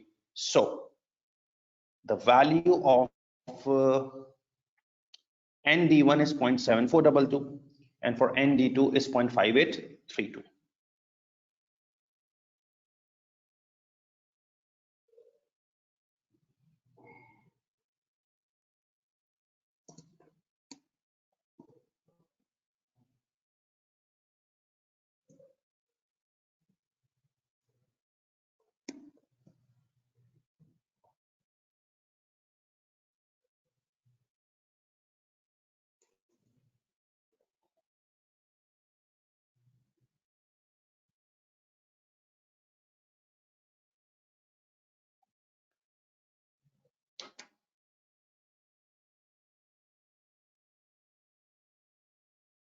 At demo, we are solving Alaska salvage, and it's present in the handout.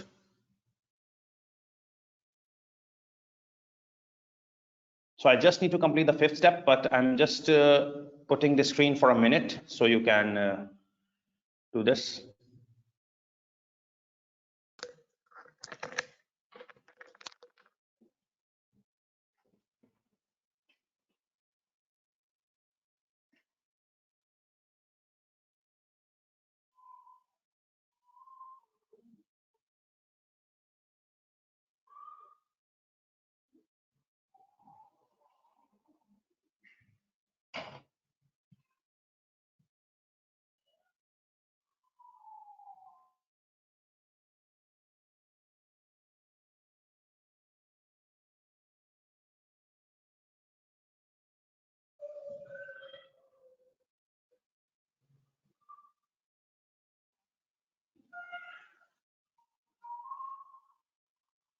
Abid, you can try on 0.2. It's no problem.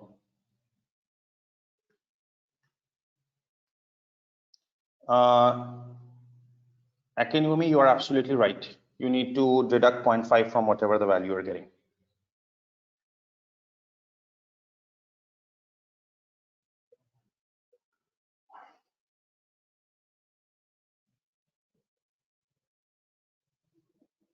So for ND1 and ND2, you first need to refer to D1 and D2. Whatever you have got in place of D1 and D2,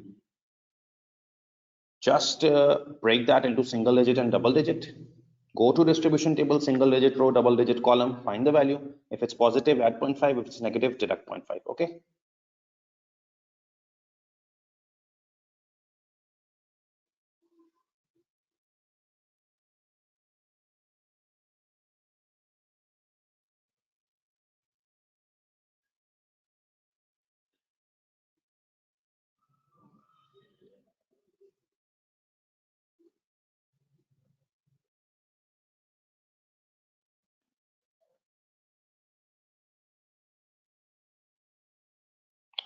Now the last step, that is step 5.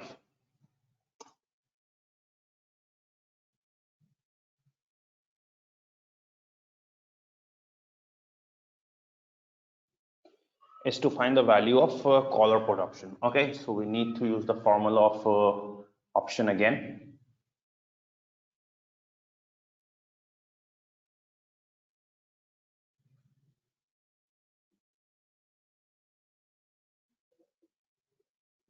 So let's apply the formula of call option, PAND1. So C, call option value. To PA. PA is 85. Steric ND1. What is ND1? 0.7422.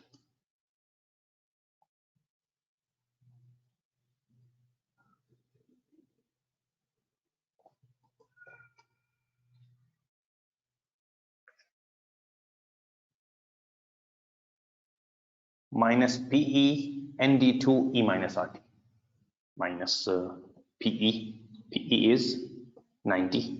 Steric ND2. ND2 is 0.5832. Steric E minus RT. So E minus RT in step 2 is 0.77.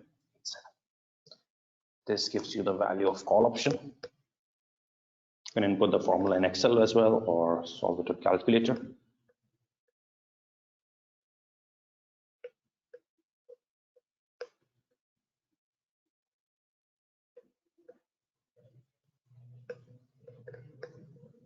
It's 22.2.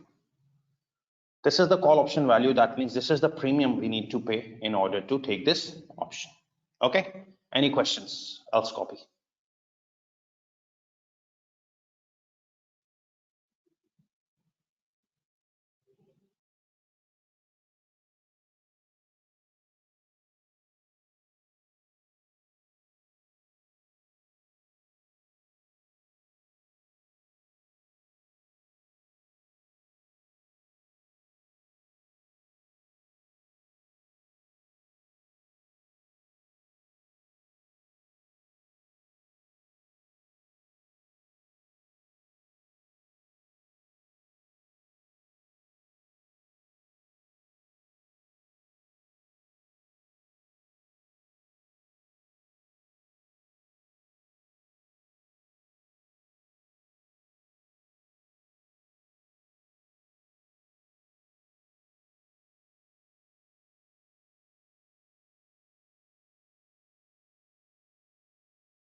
Amna, we are not just, that means that's not our student level, especially when you're giving a professional exam that your answer need to get exactly matched with the examiner answer. Examiner answer, I just saw it's 22.41 and you're reaching 22.2, and it may be due to decimal discrepancy. The marks is not of answer of working steps which you have done. So I can never try to bring my answer just like reading the examiner answer. So I don't think that's a problem.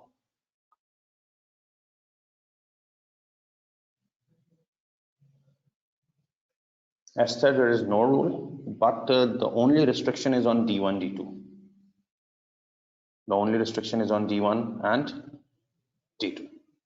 D1 and D2 must be restricted to 2 decimal places.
Yes, Kritika, you will get the rest of the marks. Don't worry about it.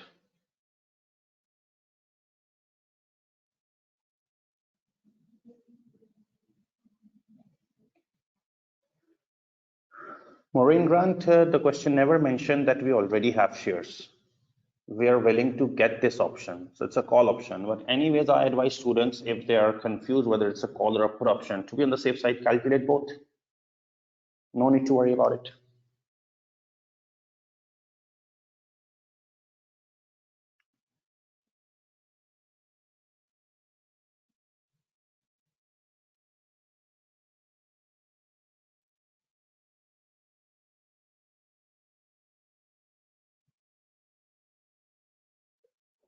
Okay, now in the theory notes which I have shared with you, it's also present, and I need to explain this because it's a requirement of this question as well. Now this BSOP model carries some assumptions. You need to know about those assumptions. Okay, that's written in the theoretical document, but still.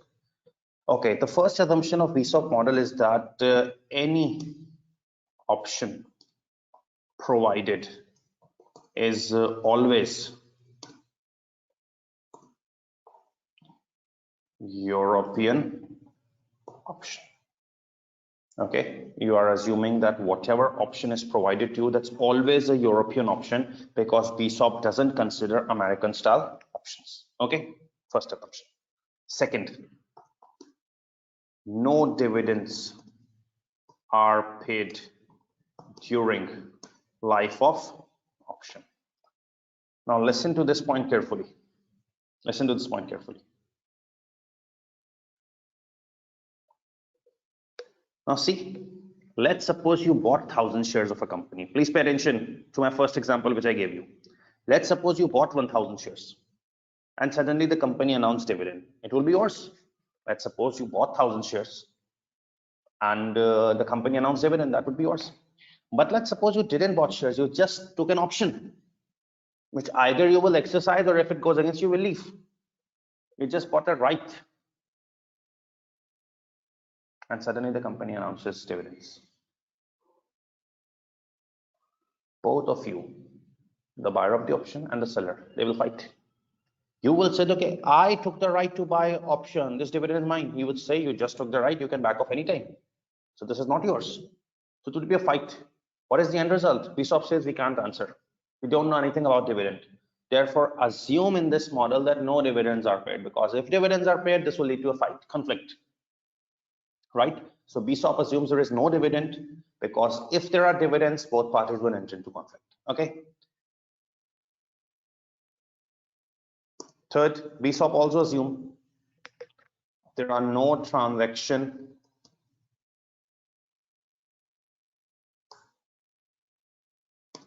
costs or taxes. You have just seen BSOP formula. There are no transaction costs or taxes involved. Okay, if there are any taxes, BSOP fails to answer them. And shares are continuously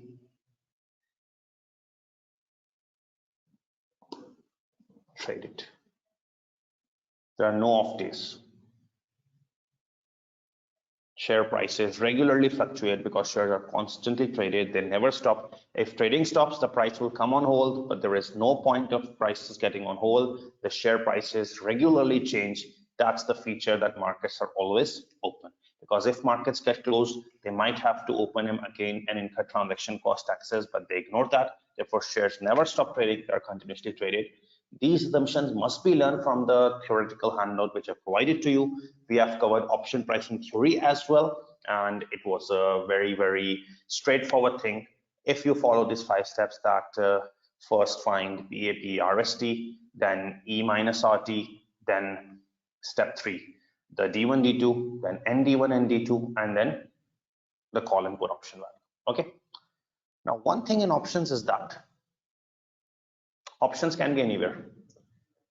Options are in currency risk management. See, call option, put option. Okay, we have studied. Options are in interest rate risk management. We have studied that as well. In interest rate risk management also, you saw options, right to buy, right to sell, premium payable. Options are also in investment appraisal. When you're finding NPV of a project, you also have some options. Okay, so there are usually 3 options in investment appraisal. I'm writing them down quickly, copy, so that I can explain.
Okay, Kritika, as far as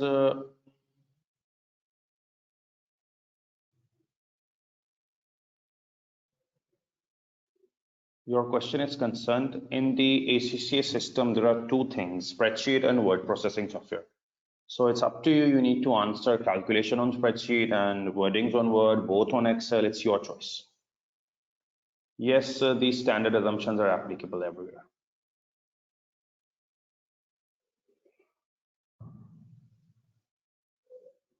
Kamran Ahmed, which Word file you are talking about? Kindly clarify, please.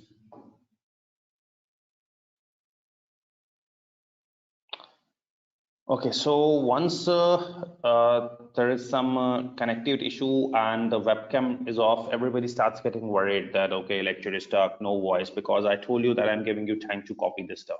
So don't get worried in just 1 or 2 minutes. Wait for 1 or 2 minutes. Like there are 3 people attending this webinar from the administration team of ACCA.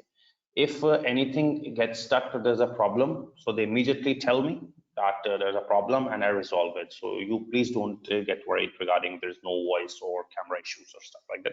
Sometimes I give copying time, I pause it on my own. Okay, so just a final discussion on options. That options come in currency risk management, they come in interest rate risk management, you've seen them. They sometimes come in investment appraisal. Now in investment appraisal, it's all about NPV, you are investing in a project. In investment appraisal, it's all about NPV, you are investing in a project, okay? Now let's suppose you entered into a 5-year project.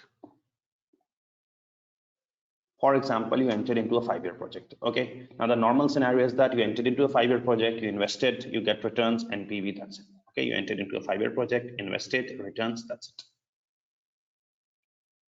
But once you enter into a 5-year project, sometimes it carries some options, like you started entering into a 5-year project and suddenly someone says you, okay, this is not the right thing.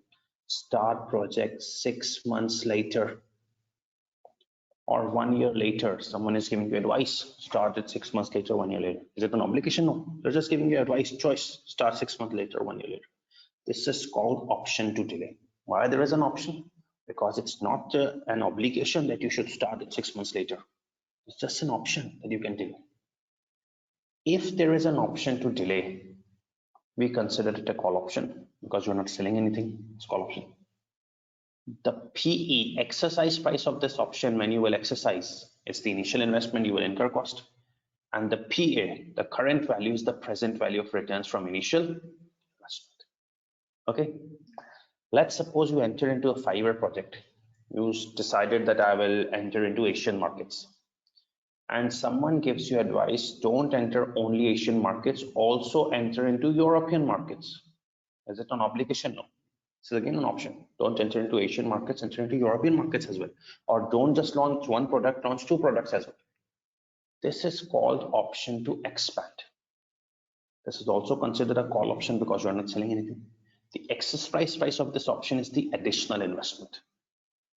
Okay. And the PA, current value of this, is the present value of returns from additional investment. While let's suppose you enter into a 5-year project, suddenly after 2 years, some government or some competitor comes and tells the, okay, you have ran this project for 2 years out of 5, sell it to us. They will give you a good price. Sell it to us. Don't continue this, sell it to us. This is called, this is not an obligation. They're giving you choice. This is called option to early exit. Since here you are selling the project, this is considered a put option. The exercise price of this option is the government or competitor offer, and the current value is the present value of opportunity cost, because once you exercise this option, your opportunity cost would be lost. Okay. Now, what will happen with this? That once you get an investment appraisal question, there might be a case that the first part of the question is going to be NPV. There might be a case that the first part of the question is going to be NPV. So to solve the first part of the question, that is NPV. Okay, you know how to compute NPV. Okay, and second part gives you either option to delay or option to expand or option to early exit. Okay, Second part gives you option to expand or option to delay or option to early exit. Okay. So if the question gives you option to delay or option to expand or option to early exit, it will then ask you to find its value through BSOP. So you need to remember these principles. Value through BSOP is the 5-step approach. But what will you take as PAP? RST will be given in the question. But what will you take as PAPE and RST? You need to learn these. That and delay, what is PAP? RST will be given. Get the value of option to delay through BSOP. Okay. Option to expand. Option to expand. What is PAP? You will be provided. Okay. And you will be given option to early exit and asked to find the value. You need to find PAP. RST will be given. The value will be through BSOP. Like for example,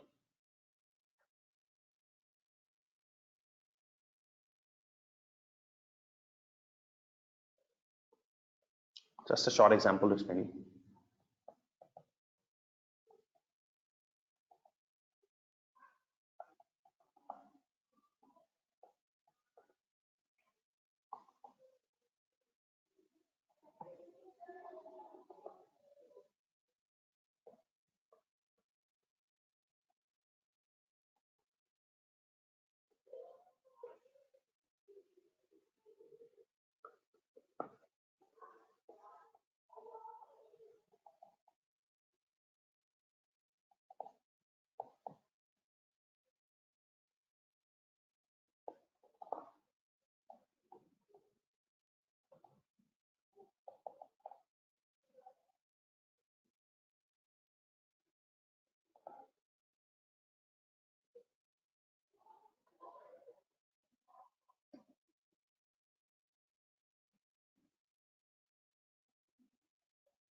Okay, have a look at this question, please. Just to get an idea of how things work.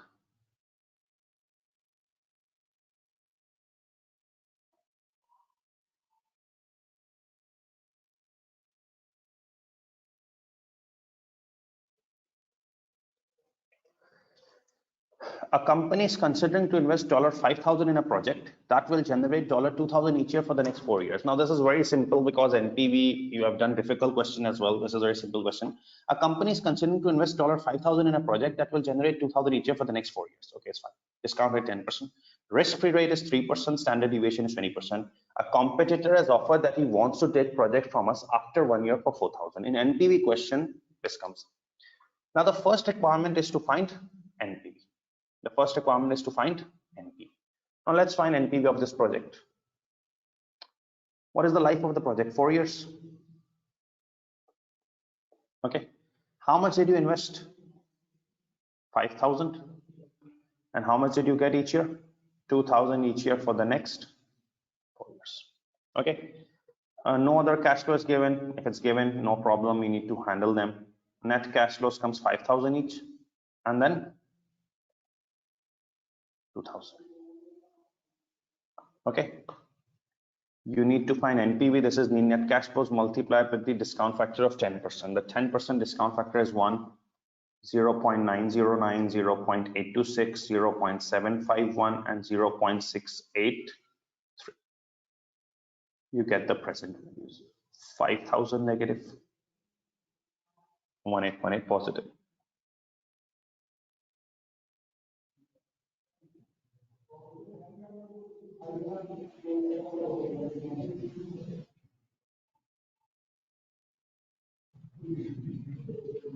One 652 1502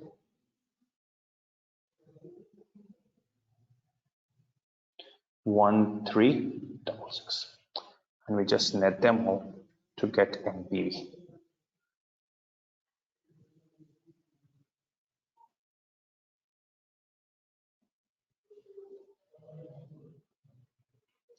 It's 1338 positive. Now it's a very easy question of NPV, as you all know. It's basically an example, not a full-fledged question even. But even if NPV has a difficult scenario, that NPV has the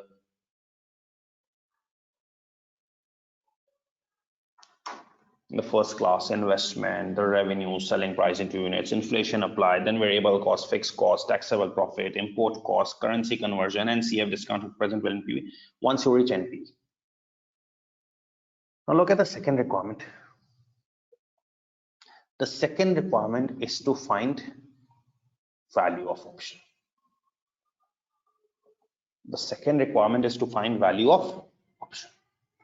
Now we all know it's 100% confirmed that value of option will be computed through PSOP. It's 100% confirmed that the value of option will be computed through PSOP. There is absolutely no other chance. The value of option has to be computed through PSOP. Now the first thing you will recognize is that this is a question with investment appraisal. This is a question. This is not just a random Alaska salvage question where everything is given and you're asked to find value of option. The current share price, the excess price, everything is given and you're asked to find the value of option. No. This requirement of value of option, it's guaranteed that it is going to be solved through BSOP, but it's coming with investment appraisal. So you need to first make your mind that there are going to be maximum 3 options. Either it would be option to delay, or option to expand, or option to early exit. There can't be any other chance. Either to be delay, expand, or early exit. So which option of investment appraisal with investment appraisal you are provided? Competitor has offered that he wants to delay the project, expand the project. No, he wants to take the project from us after 1 year for 4,000. This is an option to early exit, that the project life is 4 years, but the competitor is saying give project to us after 1 year. Option to early exit, find the value of option. The value will be found through BSOP, and we all know option to early exit is a put option. Option to early exit is a put option. Value will be found through BSOP. Value will be found through BSOP. Option to early exit is the put option. Value will be found through BSOP. Now, once you have made your mind that value will be found through BSOP, 5 steps. First step is PA, PE, RST. Once you have made up your mind that the value will be found through BSOP, 5 steps, PA, PE, RST. Now you need to learn PAP. R is very easy, risk-free rate. It's given in the question, 3%. As standard deviation is also going to be given 20%. Time to expiry, how much time the supplier is asking? 1 year. They give a project to us after 1 year. 1 year is the expiry period. This option won't be valid after 1 year.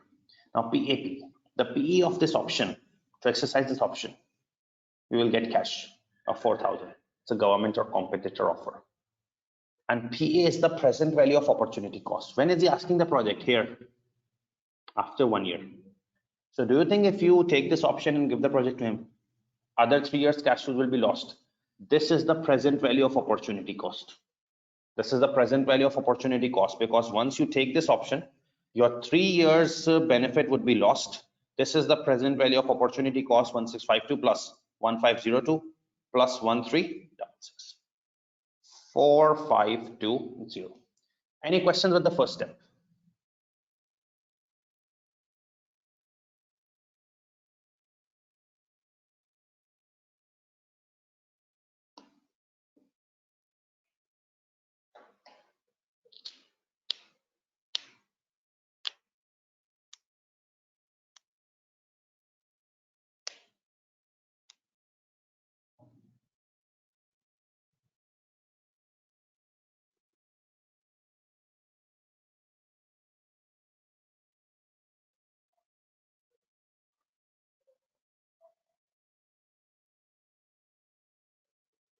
Afzal, is the time to expiry. This option is valid for how long? He's asking us to give them project after 1 year. So this option is valid for 1 year, not after that.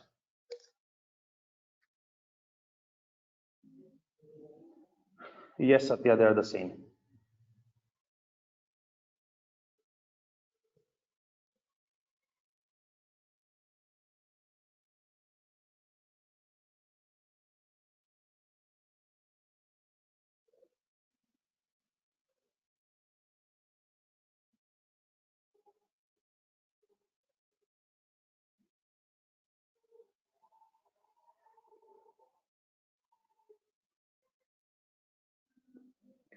It's PE. PE, I just wrote above in option 2 early exit is the government offer or competitor offer. So competitor is offering you 4,000 for that.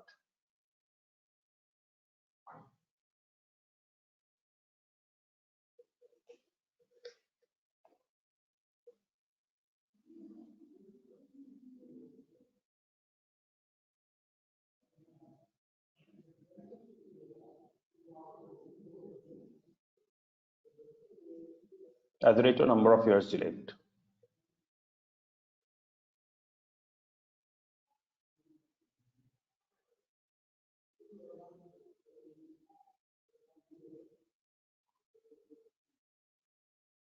It's present value of opportunity cost basically, Ayuni. If you will sell the project to him after 1 year, the other 3 years cash flows would be lost. That's the present value of opportunity cost.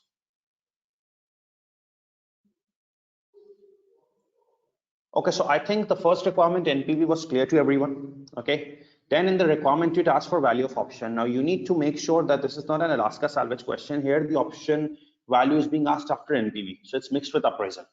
In appraisal, if it asks value option, there can be three options: expand, delay, early exit. Which one of the three is here? Because the first two are called, the third one is free. Here the option is not to delay or expand, it's early exit. So the value of option, this is an option to early exit, this is a put option, value will be found through BSOP. Once you decided the value will be found through BSOP, 5 steps. Okay, first step, PA, P, RST. RST and T are given. PE is the government or competitor offer, so government or competitor offer is 4,000. And PA is the opportunity cost, because once you sell the project to him after 1 year, the remaining years cash flows would be lost. That's the present value of opportunity cost. Okay. Now the second step is E minus RT. E is the exponential value, 2.7183 power minus R. It's 3%, 0.03. T is 1. So 2.7183 power minus 0.03. It's 0.97. Okay. Third step, D1, D2.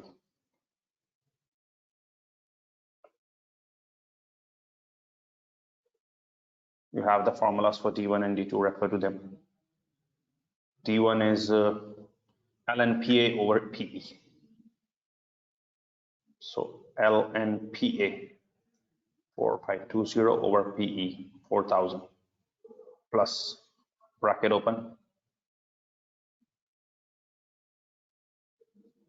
R plus 0.5 S square T, R 0.03 plus 0.5 S square, 20% square, T is 1 year, over S root T, 0.2 root 1. You will get the D1 value.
It's 0.861 and D2 is D1 minus S root T, 0.2 root 1, so 0.661.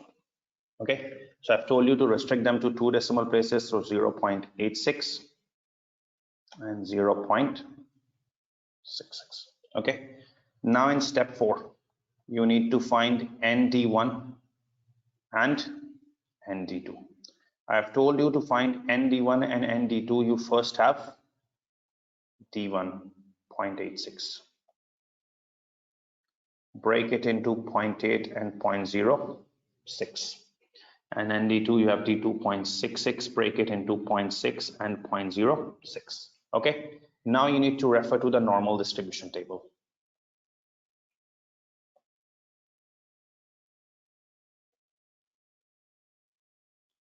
So it's 0.86, go to the intersection of 0.8 and 0.06. At the intersection of 0.8 and 0.06, it's 0.3051.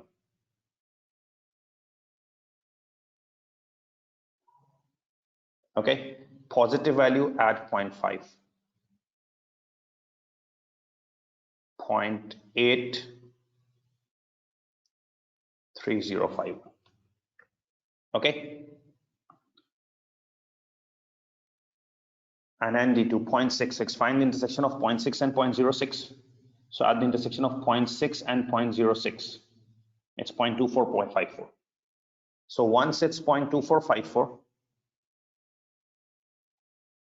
positive value means add 0.5. 0.7454. Okay. And finally, you need to go to step 5. Find the value of call and put option. Okay. Now option to early exit is a put option. So you need the formula of put option. Now, if you look at the formula of put option, its put is equals to call C minus PA plus PE into E minus RT. So it's call minus PA. PA is 4520 plus PE into E minus RT plus PA. Sorry, it's call minus PA 4520 plus PE 4000 into E minus RT, which is 0.97. That means for this purpose, I would be needing call value. First find call value as well, because to find the value of put, you need the value of call as per the formula. Call is PA ND1.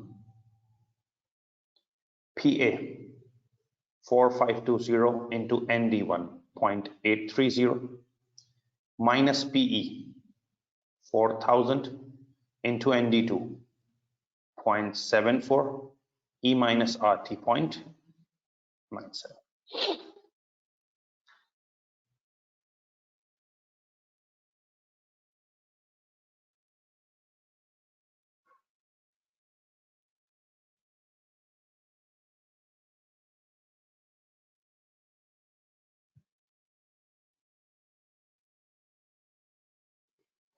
It's 859.6.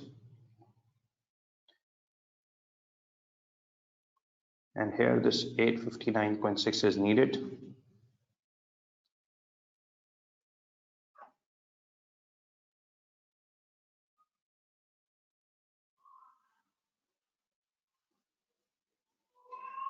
So 4000 into 0.97 minus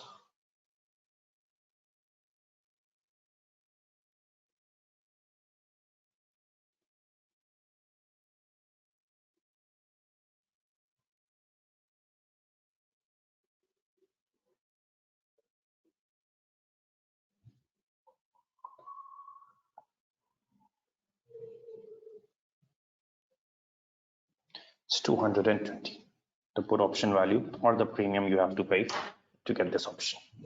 Okay, so this has been mixed with investment appraisal as well. Any questions, please ask.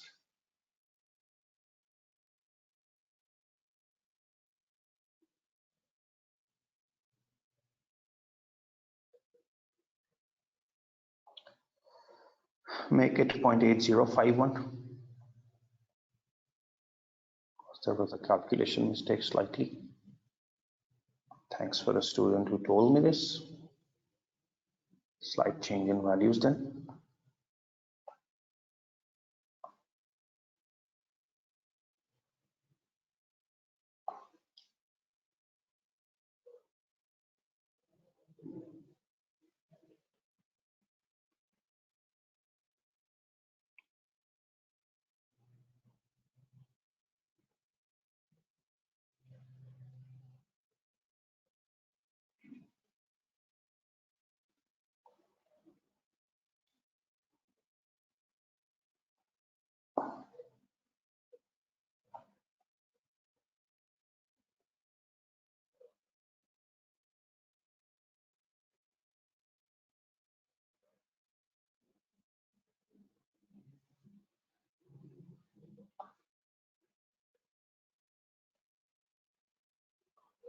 Okay.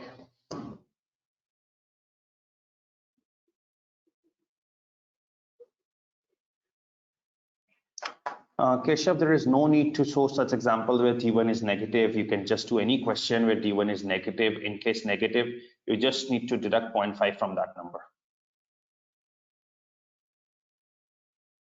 0.5 minus table value, because if you read the last two lines, Sayyid Mubin, clearly, it's written if D1 is positive, add 0.5 to the relevant number above from the table.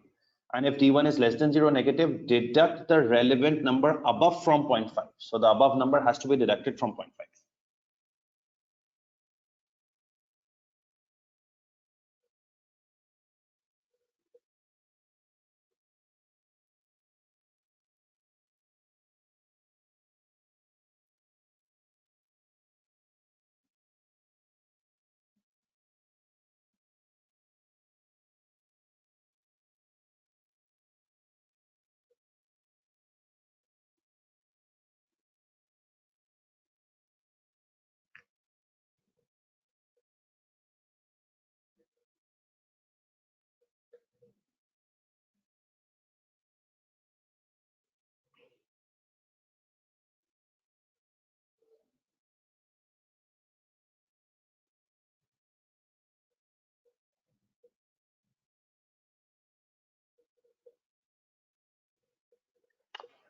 So we have covered options today and the BSOP plane with investment appraisal as well.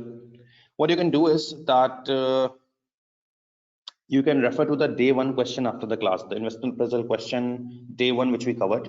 And in that question, you can read that question again and now solve part two, because part two has this thing. Okay, day one question of investment appraisals, part two has that thing, requirement two had this thing. Yes, Nizam, in that case, only C has to be calculated.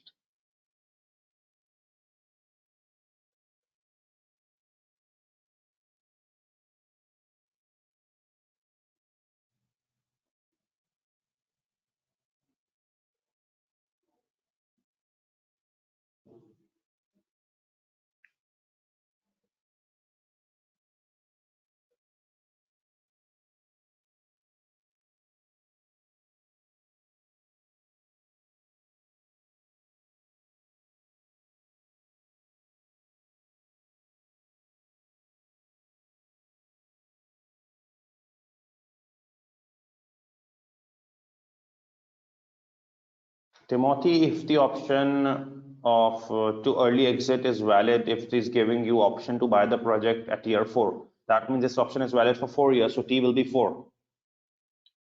Okay, assumptions of PSOP are in the Alaska salvage handout shared today. Nizam, you don't need to copy that, it's in the handout. And the example, I will share the screenshot on the WhatsApp group, don't worry. If when there are no questions to practice, because you need to practice as much questions as you can, I can just tell you some important topics which will be I told after tomorrow's class, because I have to research on them. However, it's strongly recommended to practice as many questions as possible. Like I just gave you a hint that you want to practice the BSOP day one questions part B is there. Okay, so I think we should end the class here, and we will meet tomorrow in our final session. Okay.